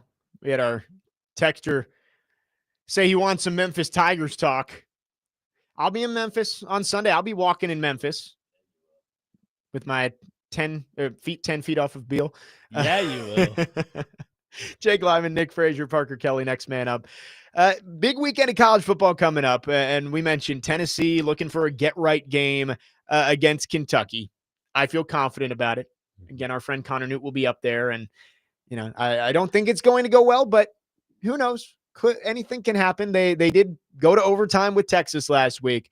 Vanderbilt hosting game day with Missouri coming to town. We were just talking about the guest picker. I'm still waiting to see when they announce where it's going to be, because I know that was the question of the day yesterday on Chasing Big Joe. Lots of very funny wrong answers, but there's a lot of good options around Nashville. It's like a lot of the college towns you go to, there's an answer. Like there's one spot that you're going to go to. Here, do you do it on campus? Which I would lean yes. I think you want it to be Vanderbilt centric, not Nashville centric, right? Like, I get it when SEC Nation came for, it was Tennessee, Virginia over Labor Day weekend a couple years ago. Yes. They did it on Broadway. And obviously, like, the game's in Nashville, has nothing to do with Vanderbilt. You do it on Broadway. This is Vanderbilt's game day. I think it should be on campus, or at the very least, put it in Centennial right across from the stadium with the Parthenon in the background. I think it might be end up on Broadway. Really? Yeah. I get it. Broadway's great and all, but come on. I think they might do it like at the end of Broadway with the river in the background, and they can be like, oh, this is where the goalpost went with Alabama. They'll do the field goal kick right down Broadway with the honky tonks on either side. Like, I hate it, but I just think that's where it's trending. You may not be wrong, because when they went to Memphis, they did it on Beale Street. So, yeah. And I guess it feels different because Nashville, like, Vandy is its own little pocket of Nashville. Right. And again, if you go to Broadway, it feels like it's more about Nashville than it is about what Vandy's doing right now. So if it was up to me, I'd put it on campus, get all the students out there. And I mean, just like they did in 2008 on campus, which I thought was great. Mm-hmm. Do it on campus again. But if you had to ask me what I think is going to happen with McAfee there and all that, I think it's going to be on Broadway. Or if he jumped in the Cumberland, that'd be nuts. Kind of how he was over there with Tennessee, jumped off that little boat. I think it'd be great. Yeah. Yeah. I mean, at the very least, McAfee is going to do his show on Broadway on Friday, because he always does it from the city. They're doing game day. He's not doing it on campus. He's going to be on Broadway somewhere. Maybe they'll set him up in Tootsie's and give him a little desk. Chiefs. Yeah, put him in Chiefs. Give him a desk. Don't give him a chair. And they'll do that. I think they're going to do it on Broadway. Again, this is no information about this. This is just my guess based on the way I think ESPN operates. Right. And you want the most people there as possible. And I think that's what it's going to end up. But I hope it's on campus. I really do. I could see why you'd say Broadway, because we've had the draft here already. They understand, the optics and how to set up their stuff on Broadway. It makes sense, but I'm with you. If it's college football, let it be a college atmosphere. Right. It's not about honky tonks and bachelorette parties, and it's about Vandy. Hot chicken. Right. It's about Vandy. And I think it should be on campus. I think it might be on Broadway. 6641 says there was no reason to do game day on Memphis's campus. Beale Street was the first and only choice for that. Campus isn't built in a way to support that type of event, which is fair. Like, it's to each their own. Some universities want it on campus. Some of them want it, in a more public touristy place. Sure. But I think Vandy, I would assume, is pushing for it to be on campus, because again, Nashville gets a lot of attention for being Nashville, but it's like, I think Vandy is very different from the Broadway atmosphere. I agree. It would be tougher for students to get there. It's tougher for fans, because it's not like the game's at 6:30 at night where you'd have, after game day ends, you got 7 hours to go back to West End and tailgate. Like, you pretty much would have to leave from the end of game day, head over. You got an hour to tailgate. The Ubers would probably be $1 million. Yeah. Like, I I think it should be on campus. I think we'll find that out today, right? Should. Like, Either today or tomorrow. it should be soon because they got to start planning that. Dustin from Hopkinsville makes a good point of Nashville, the city, is a blessing and a curse. It gets the people here, but it gets the people here, if that makes sense. And you're right. Like, if it's on Broadway, it's a Saturday, the weather's still nice. It's going to be 90% tourists who are on coming from their hotels in Sobro and walking up and standing there instead of the student college atmosphere that you would have. This was not what this segment was meant to be, but we kind of found our way over here. Yeah. Like you mentioned McAfee doing his show on Broadway. I think ESPN's done a good job with kind of him being the opening act, I guess you could say, for the weekend. Have it be on Broadway. Have the main event be on a college campus. I agree with that. Like, let McAfee do the Broadway thing, and he can do his full show from Broadway. You could even move him around, have him in the street for a little bit of it, put him on a rooftop, like pedal tavern. Have him do a full segment on a pedal tavern. Great. Give Pat McAfee the whole game day experience, the Broadway experience. But game day it's Vandy has played well enough that this show should be about Vanderbilt, not about Lower Broadway. And I think the show would devolve into look at Broadway and, we're in Nashville. Let's go into the bars. Like, it would devolve into that instead of look at what Vanderbilt is doing. The fact that we are here after they went 2-10 2 years ago. Look, if I want to enjoy a nice sporting event, if it's college game day or the McAfee show or whatever it is, I don't want to go on Broadway. And no offense to people that are from the out of towners listening to this, you just smell sewage on the sidewalk all day. Like, it's gross. Like, can we do something for clean up our streets? I'm all right with that. That's a good point. Like, I don't want to smell rotten sewage. Like, I walked in this past weekend with some friends on Broadway. We went into, I think, Morgan Wallen's and then went to Chiefs and all that. I walk in and you go up the steps to go to like the 9th floor of the rooftop, and all I smell is sewage. Like, come on, what are we doing? I think the happy medium, 1382 and Dustin from Hopkinsville suggesting it, Centennial Park. I think if that's where you probably have the space and the ability to set up everything. You're right across from campus, but you're not confined to a quad or something like that on Vanderbilt's campus. I think that may be the play. It reminds me of Colorado last year. They were in that open field. I guess it was their quad or whatever it was. Open field in the background. People were able to come and go, whatever. Like that's what Vandy needs. I agree. And we'll see. We'll find that out. Guest picker, we should find out Wednesday, Thursday. You're saying Bargatze too? Yeah. We talked about this yesterday. I think it's Bargatze, but because they've already ran the well dry with Jelly Roll, Theo Vaughn.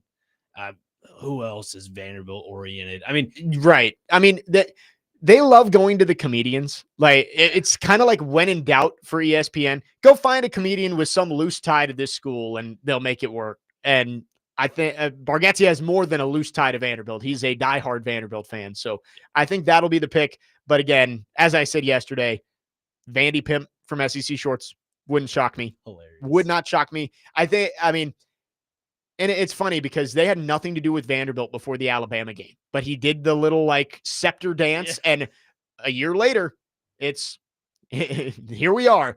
And then outside of that, Vandy baseball related would be my guess. I did see, and I don't think they'll do it.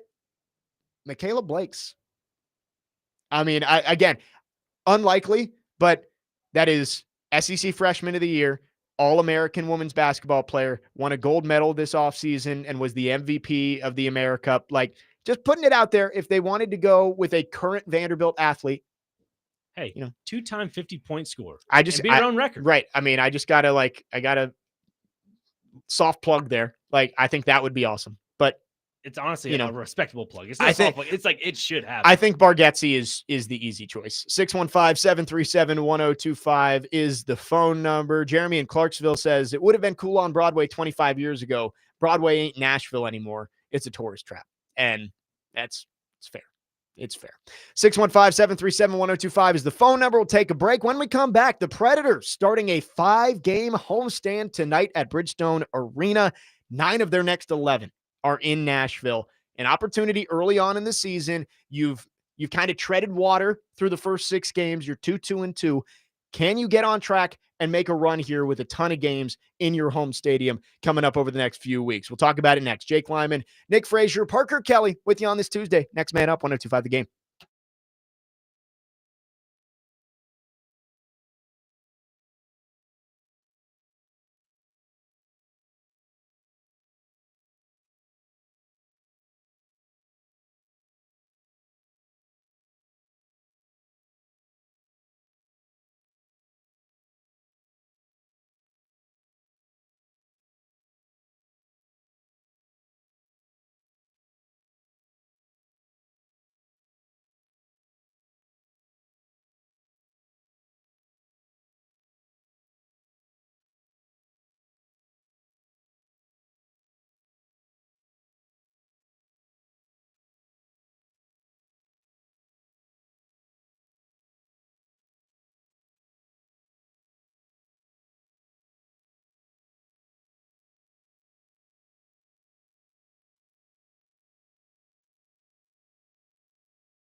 Final hour on this Tuesday. Next man up, 102.5 The Game. Jake Lyman, Nick Frazier, Parker Kelly, broadcasting live from the Busy Bee Plumbing, Heating, and Air Conditioning Game Nashville studios, home of the $99 yearly Beehive membership, where the buzz is always about great service. We are going to talk some Preds to start off hour number 3. We'll get back into the Titans, but we were just having the conversation about where game day is going to be. Will it be on Broadway? Will it be on Vanderbilt's campus?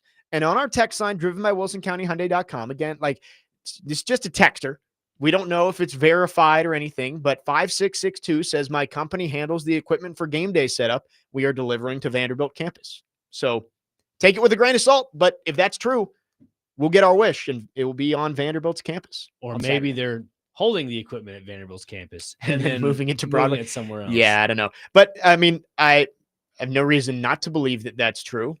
So we'll see. I think they'll make that announcement and probably put out a map of what it's going to look like within the next couple of days. 615-737-1025 is the phone number. If you want to text or call, our phone line's driven by WilsonCountyHyundai.com. Let's talk some Smashville. Preds back at home after their 4-game Canadian road trip. Ended with a little bit of a whimper towards the end. You got off to a strong start. You beat Ottawa on Canadian Thanksgiving on the road, a hard-fought win, but then you drop one to Toronto 7-4 in a back-to-back, which is, it's always going to be tough.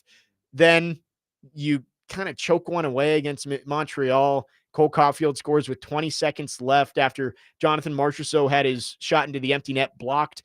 And then Winnipeg, President's Cup winner last year, took care of business. They were up 3-0, ended up winning 4-1.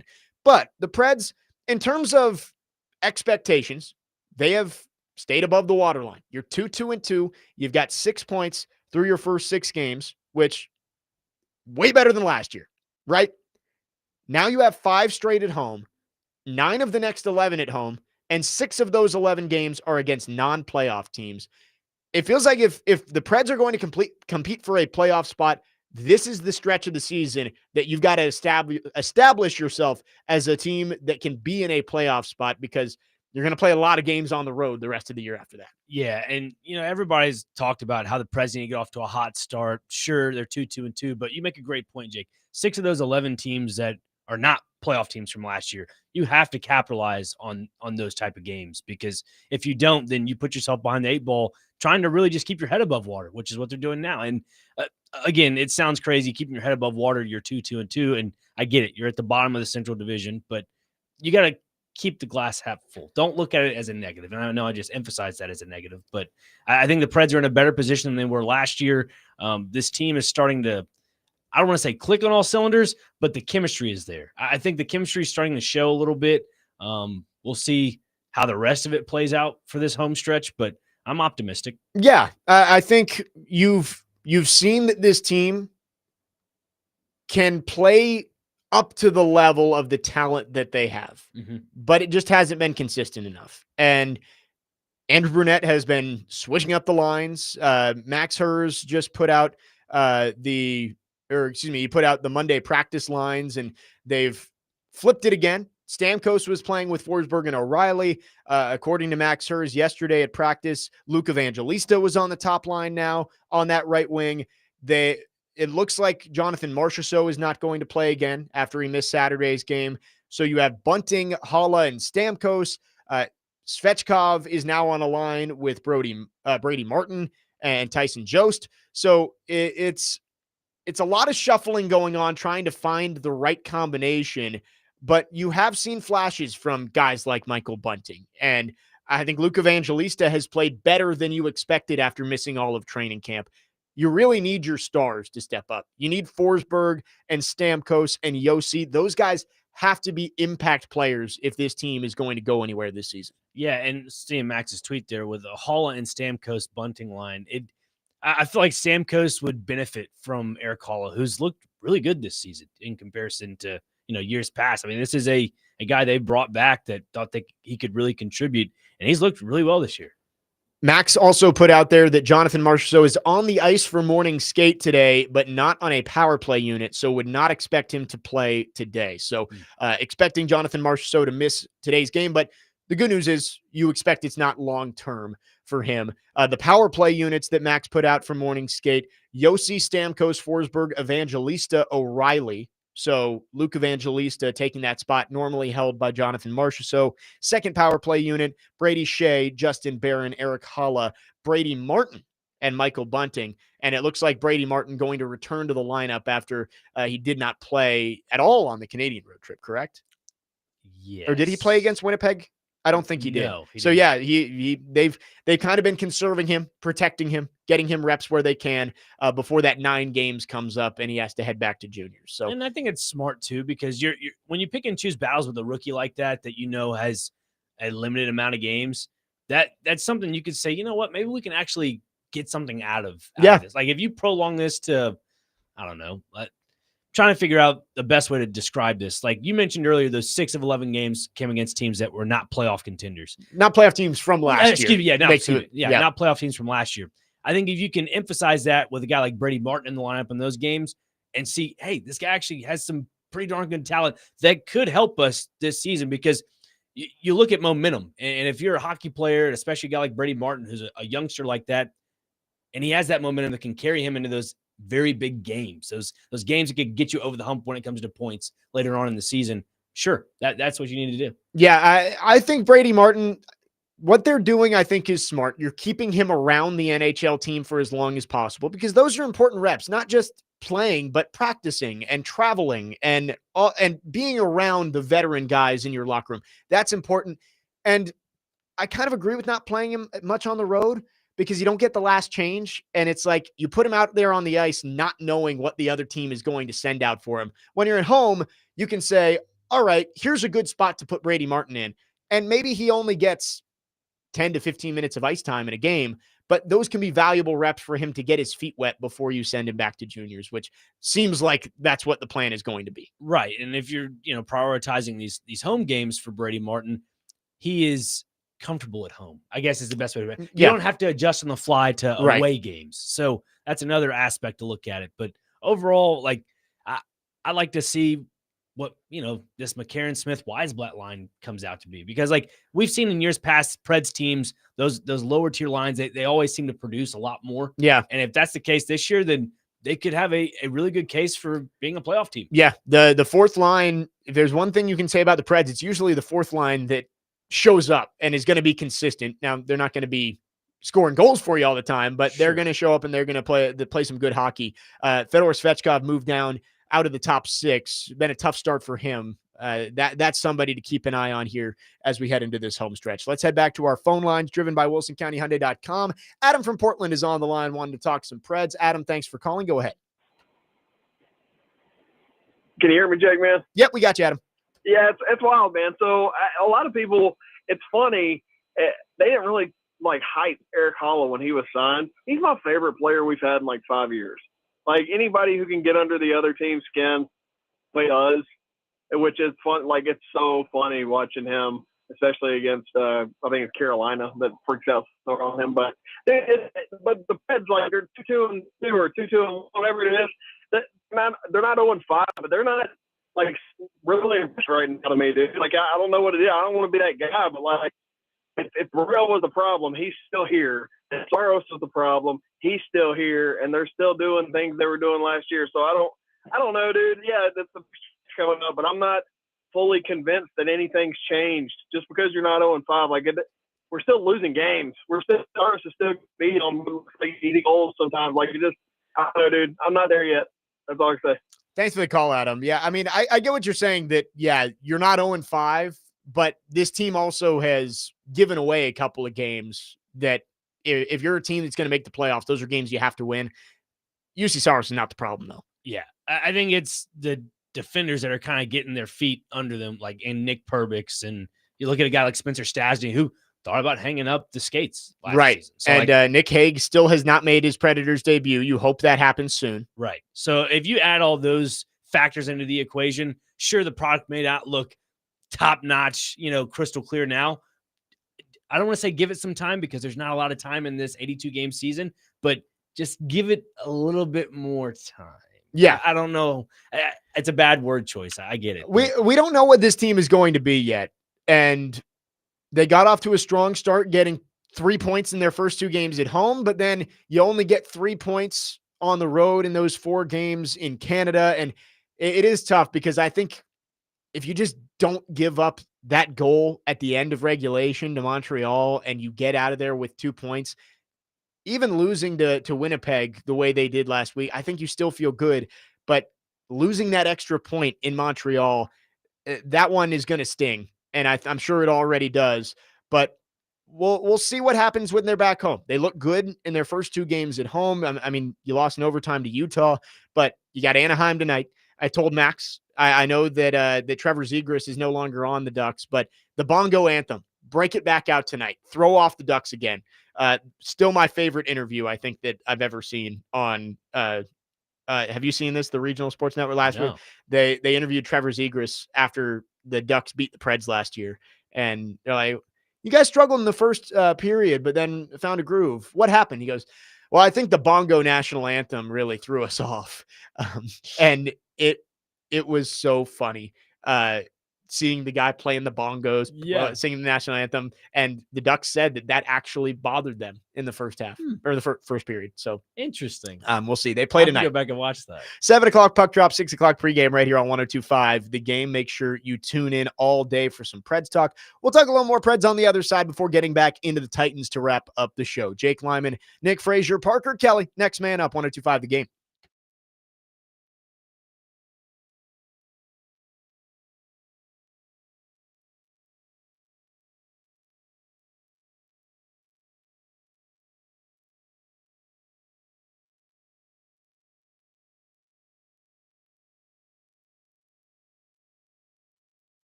Next man up, 102.5, The Game. Jake Lyman, Nick Frazier, Parker Kelly, little Garth Brooks on this Tuesday morning. Heard some Saturday afternoon in First Bank Stadium too. We had to shout out yesterday the Vandy in-game experience team because man, the trolls after the Alabama win and the LSU win have been absolutely fantastic. Vandy also avoiding a fine with their delayed field rush on Saturday. Good So, for them. But to be fair, I don't think the students were going to rush the field. Like Vandy has gotten to the point where they don't rush the field against a top 10 team when they win. It just means more. And it happens so fast too. Like I remember when I was in college, my freshman year, Virginia Tech beat Duke in basketball. And this was a year Tech was good. They were like 15th in the country at this point, but it was the Zion, RJ Barrett, Cam Reddish team.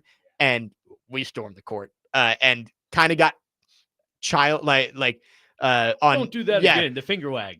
You're too good for that. And it's like, I don't know if we are. Vandy students, I was watching the student section as the clock hit 0, and it's not like there was this big push that security had to hold them back. So do want to mention that. Anyway, back to the Predators. Predators start a 5-game homestand tonight against the Ducks. And you mentioned they are at the bottom of the Central Division, which is crazy because, I mean, it just shows you how good the Central is. But they're also just 1 point out of a playoff spot right now with a game in hand against Chicago and Minnesota. So it's so early to be talking about this. Right. But after 5 games last year, again, you're not 0-5. You were 8 points out of a playoff spot, I believe. Now you're only 1 point out. You've still got everything you want to do in front of you. And just as I said, this stretch feels super important. Playing 9 of the next 11 at home. It's not like you're playing the Avalanche and the Jets and the Oilers every single night. You got a couple games against the Canucks, a couple games against the Flyers. Like there are some winnable games on the schedule over the next couple of weeks. And if you can put yourself in a playoff spot at that time, heading towards American Thanksgiving, I think you put yourself in a great spot to just stay in that playoff mix. And I don't think this team's going to win the Central, but they could be a wild card team this year. It has to start now, though.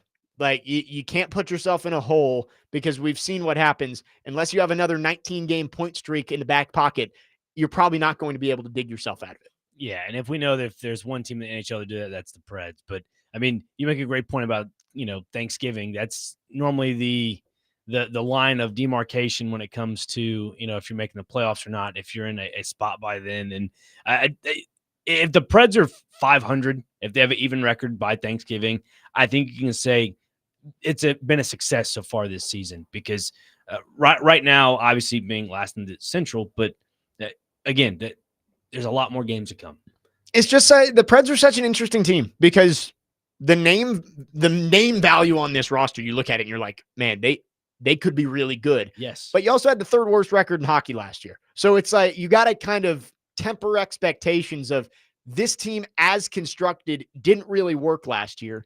And you made minimal changes. You haven't seen Nick Hague, who I would say is probably the biggest addition that they made this offseason. Yeah. Right? Like they didn't add a ton in terms of forwards. You brought in Eric Haula and Brady Martin is playing right now at times. But Nick Hague was probably the biggest addition that you made. We haven't seen him on the ice. So hopefully he's out there soon and you can get a good view of what this team looks like at full strength. Brady Martin likely going to play tonight. Zach on our YouTube chat said he wants to see Brady Martin. I believe that's going to be the case. According to Max Hers, he was on the 3rd line with Fedor Svechkov and Jost. Yes, Tyson Jost. So looks like we'll see Brady Martin for his 3rd NHL game tonight. This feels like an important one coming off of, an ending to that Canadian road trip that a little sour. Right. Like you were 2-1-1 heading to Montreal. And you could say like, hey, 1 win and we're in a great spot. And you had it in the bag and lost it. And then just not really all that competitive against Winnipeg. It's you went from a spot where there was some meaningful hope for this team to kind of being shot out. you could get some of that back if you can win the opener of the homestand tonight. Absolutely. I think if you win tonight, it kickstarts your home stretch. And in all honesty, if you go on the road and you're coming off a home loss, some people think, oh, that can kind of make you go into a little bit of a slump. No, this team is capable of just bouncing back like immediately. It just they had a tough Canadian stretch. I think that Canadian road trip is always tough because you're traveling night in and night out. You're on away games. So being at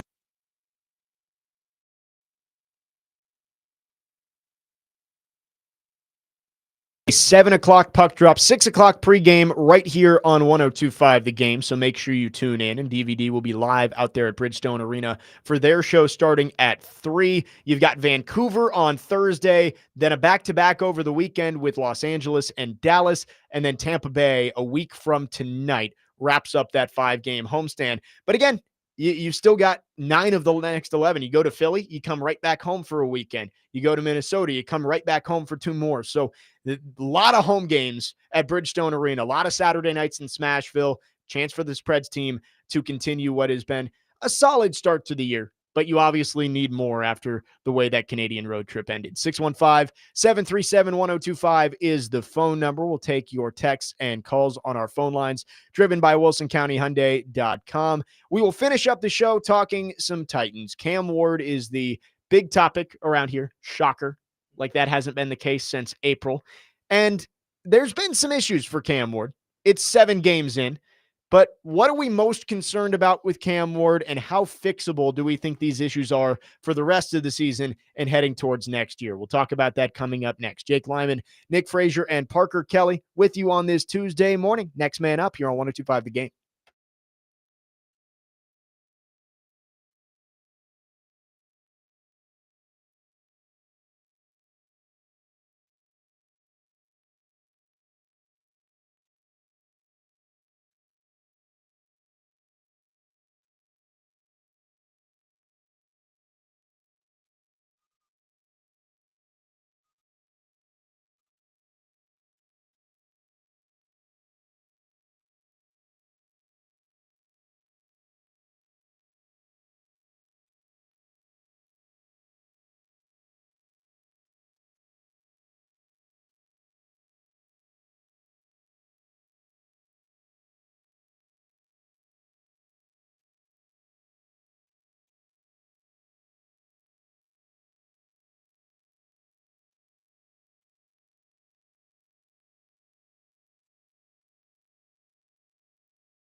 Next man up, 102.5 The Game. That was Mike McCoy talking about Cam Ward's unforced fumble on Sunday against the Patriots. Just dropped back to pass, ball slipped out, and New England took it back for a touchdown, basically ending the game halfway through the third quarter. Jake Lyman, Nick Frazier, Parker Kelly finishing up the show over these last couple segments with some Titans talk. Chase and Big Joe are coming up at the top of the hour, and they're out at, is it Tennessee Brewworks today? That's correct. So they'll be out there at Tennessee Brewworks. Make sure you tune in with them. Keep it right here on 102.5 The Game. For Cam Ward, you're 7 games in, and the red flags are certainly concerning with what you've seen. And I think I said it to you during the break. The bad habits from him are worse than I expected them to be. But it's also just 7 games. And I think you have to start to ask the question, what about his problems are fixable and what aren't? And the footwork is something that gets brought up a lot. It's pretty typical for young quarterbacks to have issues with their footwork and not have their feet synced up with the rest of their body. I saw a throw from Drake May on Sunday where they were kind of backed up against their own goal line. And he threw the fade route, and he did the same thing that Cam Ward typically does, where his feet are perpendicular to where he's throwing the football, but he can do that with the arm talent. And I think Cam Ward has that ability, but we've seen it on some of those throws, especially to his right, where the footwork ends up leading to an inaccurate throw. So it's one of those things where, yes, it needs to be cleaned up, but is it something that I think is going to completely derail his career? I don't know. I don't think so. I mean, if I'm Cam Ward, and again, Parker, please interject if I'm incorrect on Yeah, this, we got our quarterback coach over there. If I'm a rookie quarterback and I'm Cam Ward, focus on your pocket presence first, then work your footwork, then work your read progressions. Yes, no, incorrect, correct, Parker? Sorry, I was fumbling my water bottle back here. That's okay. read that. Say that one more time. I'm just saying, if you're a rookie quarterback and Cam Ward having all these fumble, turnover, hiccups right now, work on your pocket presence first, then your footwork, then your read progressions, and go from there, right? And the thing about it is that this is where it ties into what's around him, because I don't know if Cam Ward truly feels comfortable in the pocket, so things get sped up for him. That's what I'm worried about mostly. Jake, you brought up the point about when he rolls to his right. I think when you're on the run, it has more so to do with the release point. He may be releasing the football too early, which causes the ball to sail rather than. Is that what you're saying? So see, like when he's on the move, I think he's more accurate somehow. Right. Like it feels like he's comfortable when he's moving. It's some of those throws like we saw to Alec Iamaner on the first drive of the game where he's in the pocket and he doesn't get his feet set and he throws it behind the receiver. It led to the pick with Chig. There was another throw where he kind of like half set his feet and then airmailed Gunnar Helm down the sideline. It's all to the right. And I think that's one of those spots where the footwork is hindering him. But there's other times, maybe going left, where he's able to kind of have his feet a little bit wonky and is still able to make that throw coming across his body. Yeah, and I know Louis Riddick has said this before, and I happen to agree with this 100%. Cam Ward that's what makes guys like Patrick Mahomes and those guys so special, because they can do those off-platform throws, throw from different arm angles. If you take that aspect of Cam Ward's game away, you're kind of taking a part of special out of it. Right. However, just because you can doesn't mean you should do that all the time. There's a balance. Yeah, right. That's exactly what I was going to say. Is it's a balance of he has to be more consistent with his footwork, but you cannot coach what makes Cam special out of him, the off-platform plays that he can make.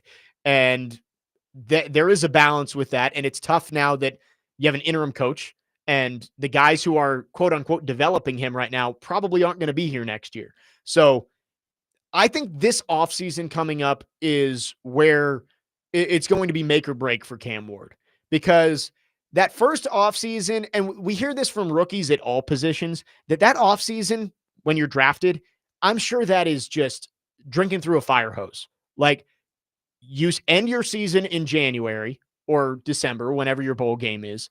Then you immediately go into draft prep, combine, you get drafted, you have mini camp, maybe you get 3 weeks off, and then boom, you're in training camp starting a new season. I think this offseason, when he has a year under his belt in the system and can actually start to work on some of the mechanical issues, I think that's going to be very valuable for him, because that stuff I think is fixable, of making the footwork more consistent, knowing when to use that sidearm throw instead of trying to get it over the top and making sure it isn't batted down. That stuff is fixable. What I'm concerned about is the ball security, right? Like the fumbles of dropping it with no one around you. And like the one with Devin White hitting him at the goal line. Yes, the guy got there fast within 2 seconds, but you got to protect the football. That's what I'm concerned about, is that has to be something in his head where you cannot hurt the team the way he has the last couple of weeks, dropping the football, leading directly to touchdowns for the opposing team. Look, what I'm about to say, I'm not trying to compare him to Peyton Manning, but if we go back and watch old Peyton Manning highlights, what does Manning do in the pocket under center? He's got the ball up here by his ear with 2 hands on it. 2 hands on it. If Cam can do that from time to time, just to play, play devil's advocate. Yeah. If you just do that, you're okay. Like, but as for Cam now with the fumbles from here, like it's almost like he's letting the ball go out of his hand. It just falls off the back shoulder, which again, I guess his mind is working quicker than his body, and that's what's causing it. But I think this offseason, you're right, Jake, is a vital offseason for him to develop as a true NFL quarterback. What's Carson Palmer's brother? Jordan Palmer. Jordan Palmer. Take him out there to California, work with them a little bit. I think that's something that Cam Ward probably should do, is get some consulting from somebody that's worked with other quarterbacks in the NFL. And especially now that you have a full offseason under wide receivers that are rookies with you. And I've mentioned this since day one, since the draft, you're building chemistry with those rookie wide receivers. Now that they're kind of gelling a little bit, you go into a full offseason and learn their little quirks of what they like, what they don't like, and you do it with a guy like Palmer. I think that's something to look at. Yeah, and of course, this team's going to add more talent around him too. Like, you got 125 million cap space. You've got draft picks as of now. You've got 7. You would hope that's more, whether that's trading players or trading back out of picks. So the team should be better next year. And with Cam Ward, quarterbacks in their second season, it typically goes one of 2 ways. It's like either you are a really good rookie, the NFL adjusts to you, and you struggle a little bit as you try and make the counter adjustments to continue to develop. Or you struggle year one and you're able to figure things out and the game slows down for you a little bit and you start to figure it out and it clicks. Look at Lamar Jackson. Like, Lamar Jackson didn't start his first season until about halfway through, but then his second season, he won the MVP because I think the game started to slow down for him a little bit. That's what you hope happens with Cam Ward. And the one thing I'll say about Cam Ward right now that is encouraging despite the struggles that he's had, because really there's not a single game I think you can look at with Cam Ward right now and say he played a good game. I think there's a lot of C games in there. There's some D's, there's some F's probably so far. I don't know if we have an A or a B game from Cam Ward quite yet. What about Denver? I think I said it was a B minus, actually. Okay. Denver probably was his most complete game, actually. Yep. Even though the stats probably wouldn't show you that.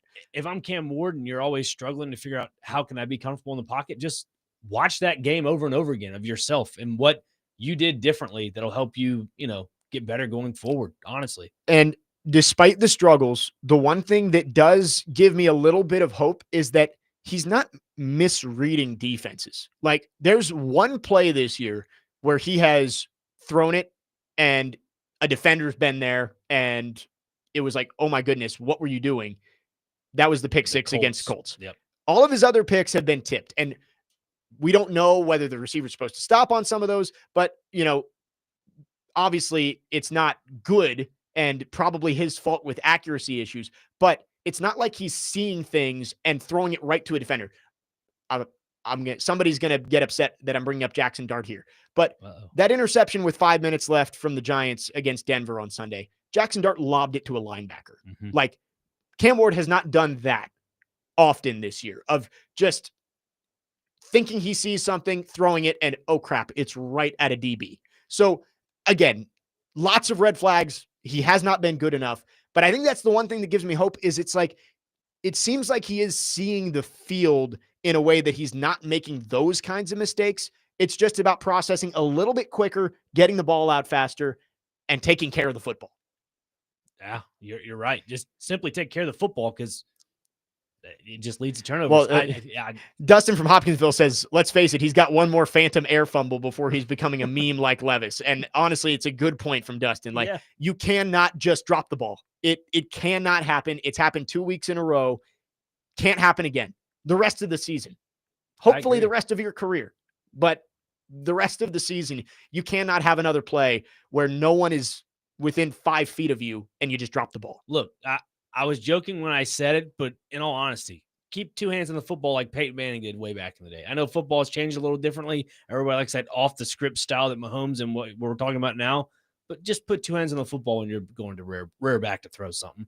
Top tier in the YouTube chat says Ward's turnover worthy play percentage is at the top of the league. I don't know if you mean top is in good or top is in bad, but I saw yesterday that Cam Ward actually only has 7 turnover worthy plays, and he has 10 turnovers this year.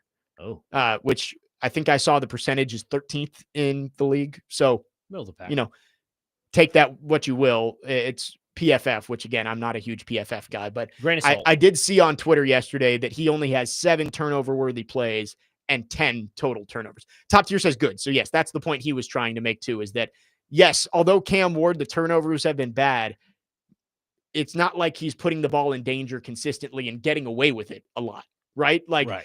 It would be different if we're like, man, Cam Ward has had 4 dropped picks too. That hasn't happened. So again, just the development has to start, and it's got to start now.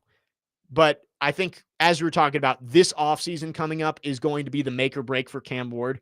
He's got to come out and he has to be able to elevate to become a franchise quarterback because, again, I preach patience. 7 games is way too small of a sample size to make any decision one way or another. But in the NFL, you don't get more than 20 before teams start to pull the plug on you. Yeah. Again, I'll reiterate it. You need to have somebody that has experience developing quarterbacks. I'm not talking Kevin O'Connell. I'm talking about Jordan Palmer. Yeah. I mean, I don't know if they know each other, but if I'm Cam Ward, I think Cam Ward does have a personal quarterback coach. Do you know this, Parker? Oh, it's that guy from North Texas. Eric Morris. Okay. Yeah. Honestly, he's one of the undercover, like, best in the business. Like, he discovered Mahomes, or played a part in discovering Mahomes, John Mateer, like a bunch of those guys. Yeah, he worked. It was him, Shador Sanders, and Kyron Drones who worked out. And like, this is really like inside baseball here, but Drew Mestamaker at North Texas, that's where Eric Morris is now. Drew Mestamaker is one of the best quarterbacks in Group of 5. And fun fact, he never started a game in high school. Wow. Interesting.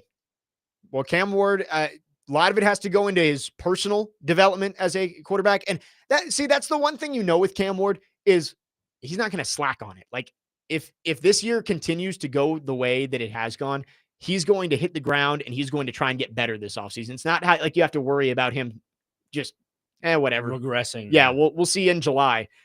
He's going to hit the pavement and he's going to try and improve. But you have to get somebody in the building who can develop him into a franchise quarterback. And that's why, I mean, this head coaching decision is the difference between this team being good in the next 2 to 3 seasons or a possible close to a decade-long rebuild if you don't get this right. 615-737-1025 is the phone number. We got one more segment on this Tuesday. We'll wrap things up after this. Jake Lyman, Nick Frazier, Parker Kelly, next man up, 1025 The Game.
Final segment, Next Man Up, 102.5 The Game. Jake Lyman, Nick Frazier, Parker Kelly wrapping up the show on this Tuesday. Chasing Big Joe coming up after us at the top of the hour.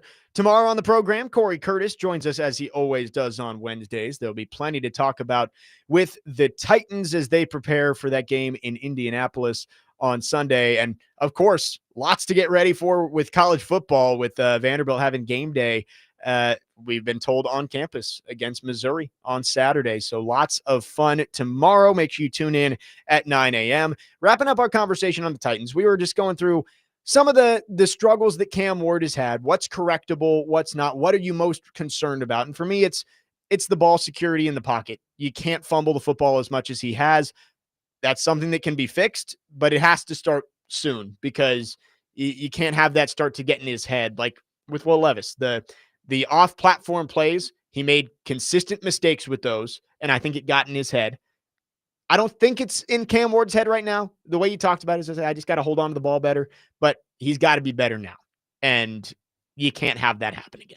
Look, if you're a Titans fan and you listen to these press conferences, and last year or 2 years ago when Will Levis said, oh, yeah, I started journaling. That's really helping out my mental headspace. If you hear Cam Ward say that, you know it's over. You just start looking to another quarterback. And I don't think he will because kid seems like he has his head on his shoulders. He carries himself like a true pro. I wouldn't worry about that. Jeff on the text line says, now since you guys have moved from weekends to 9 to 12 weekdays, you now think Cam Ward may not be the franchise quarterback after all. What else has changed other than giving up several good draft picks in order to acquire him? Again, the number one overall pick is the best value out of the number one overall pick, not to snatch up a potential very good quarterback. Jeff, I have not changed my stance on Cam Ward other than saying that, yeah, he hasn't come in here and lit the world on fire, but I wouldn't change a thing. I would not go back and take the Giants offer. Yeah, I never said he wasn't a franchise quarterback. Right. Like it's too early to tell. And it's like, I know that I was the biggest Cam Ward advocate on this station when going through the draft process. So I understand that the people are going to say stuff like that of like, what do you think now? Should have taken the offer? No, they shouldn't have taken the offer, because if you have a chance to get a potential franchise quarterback, you only get the number one pick so many times. And I think they did the right thing in taking Cam Ward. He just has to develop, and that's on the organization to get the right pieces around him and the right coaching staff around him. Ryan in Florida asks, what about this wide receiver room? I think that's going to be a big focus in the offseason. I think, do you bring back Calvin Ridley? I don't know. I don't know how much you can get out of it. But if he's around, that's fine. I think you need to make an addition in free agency. Go get a veteran wide receiver 2, wide receiver 3 type guy. And then I think you need a draft pick. I think you should go into next year with, like, if your wide receiver room next year is top 100 draft pick, Alec Iamaner, Chim DK, mid-range free agent, and Calvin Ridley, that is a good start to putting the weapons around Cam Ward that he needs to succeed. Yeah, I mean, look, I'm in a different headspace when it comes to draft capital with the Titans. I think you go majority defense. And if you want a wide receiver for Cam Ward, I'm looking way into the future, but I guess that's what you have to do, is a figurative GM in the roundabout way. Yeah. I want to see if Titans somehow get Jeremiah Smith in 2 years. You'd either have to be bad or you trade back and get somebody else's first round pick. And like that's kind of what I'm thinking. I mentioned it earlier in the show, that first round pick this year, if you're able to trade that back for top 100 picks, right? Make sure somewhere in that realm it's with a team that has a top 5 potential pick. Well, and let's say like maybe it's the Dolphins or the Saints or somebody like that who trades up with a rookie quarterback, and the way those rosters are constructed, you never know where that could end up. Look at the Bears and Panthers a couple years ago. Mm-hmm. The Panthers trade up to take Bryce Young. The Bears end up getting the number 1 pick out of it the next year. So you never know. But God, I would love Jeremiah Smith on this team. Look, or Ryan Williams. I know I always kid and whatever, and my takes sometimes maybe 5 million years in the future, but that's just how I think. I think very long term, and I think that's something the Titans should look into. Is hopefully they are thinking that way long term. Yeah, because right now it looks like they're just thinking short term. Who's getting fired next? We will see. And we talked about the trade deadline too. Titans could have some moves coming up in the next couple of weeks. Dr. Crane, always fun having you on. Thank you. Always fun. Make sure to keep it tuned right here. Nick Frazier will be with Chase and Big Joe as they are out at Tennessee Brew Works Max today. is filling in today. Joe is Oh, out. right. Yes. I'm sorry. Joe is on his way to Delaware. Correct. For some Yes, sir. Conference USA midweek action tomorrow night on 93.3 Totally Hits. So Max and Chase out at Tennessee Brew Works. Make sure to keep it right here again tomorrow morning. Corey Curtis joins us at 9 o'clock, as he always does on Wednesdays. Keep it tuned right here. Chase and Big Joe coming up next here on 102.5 The Game.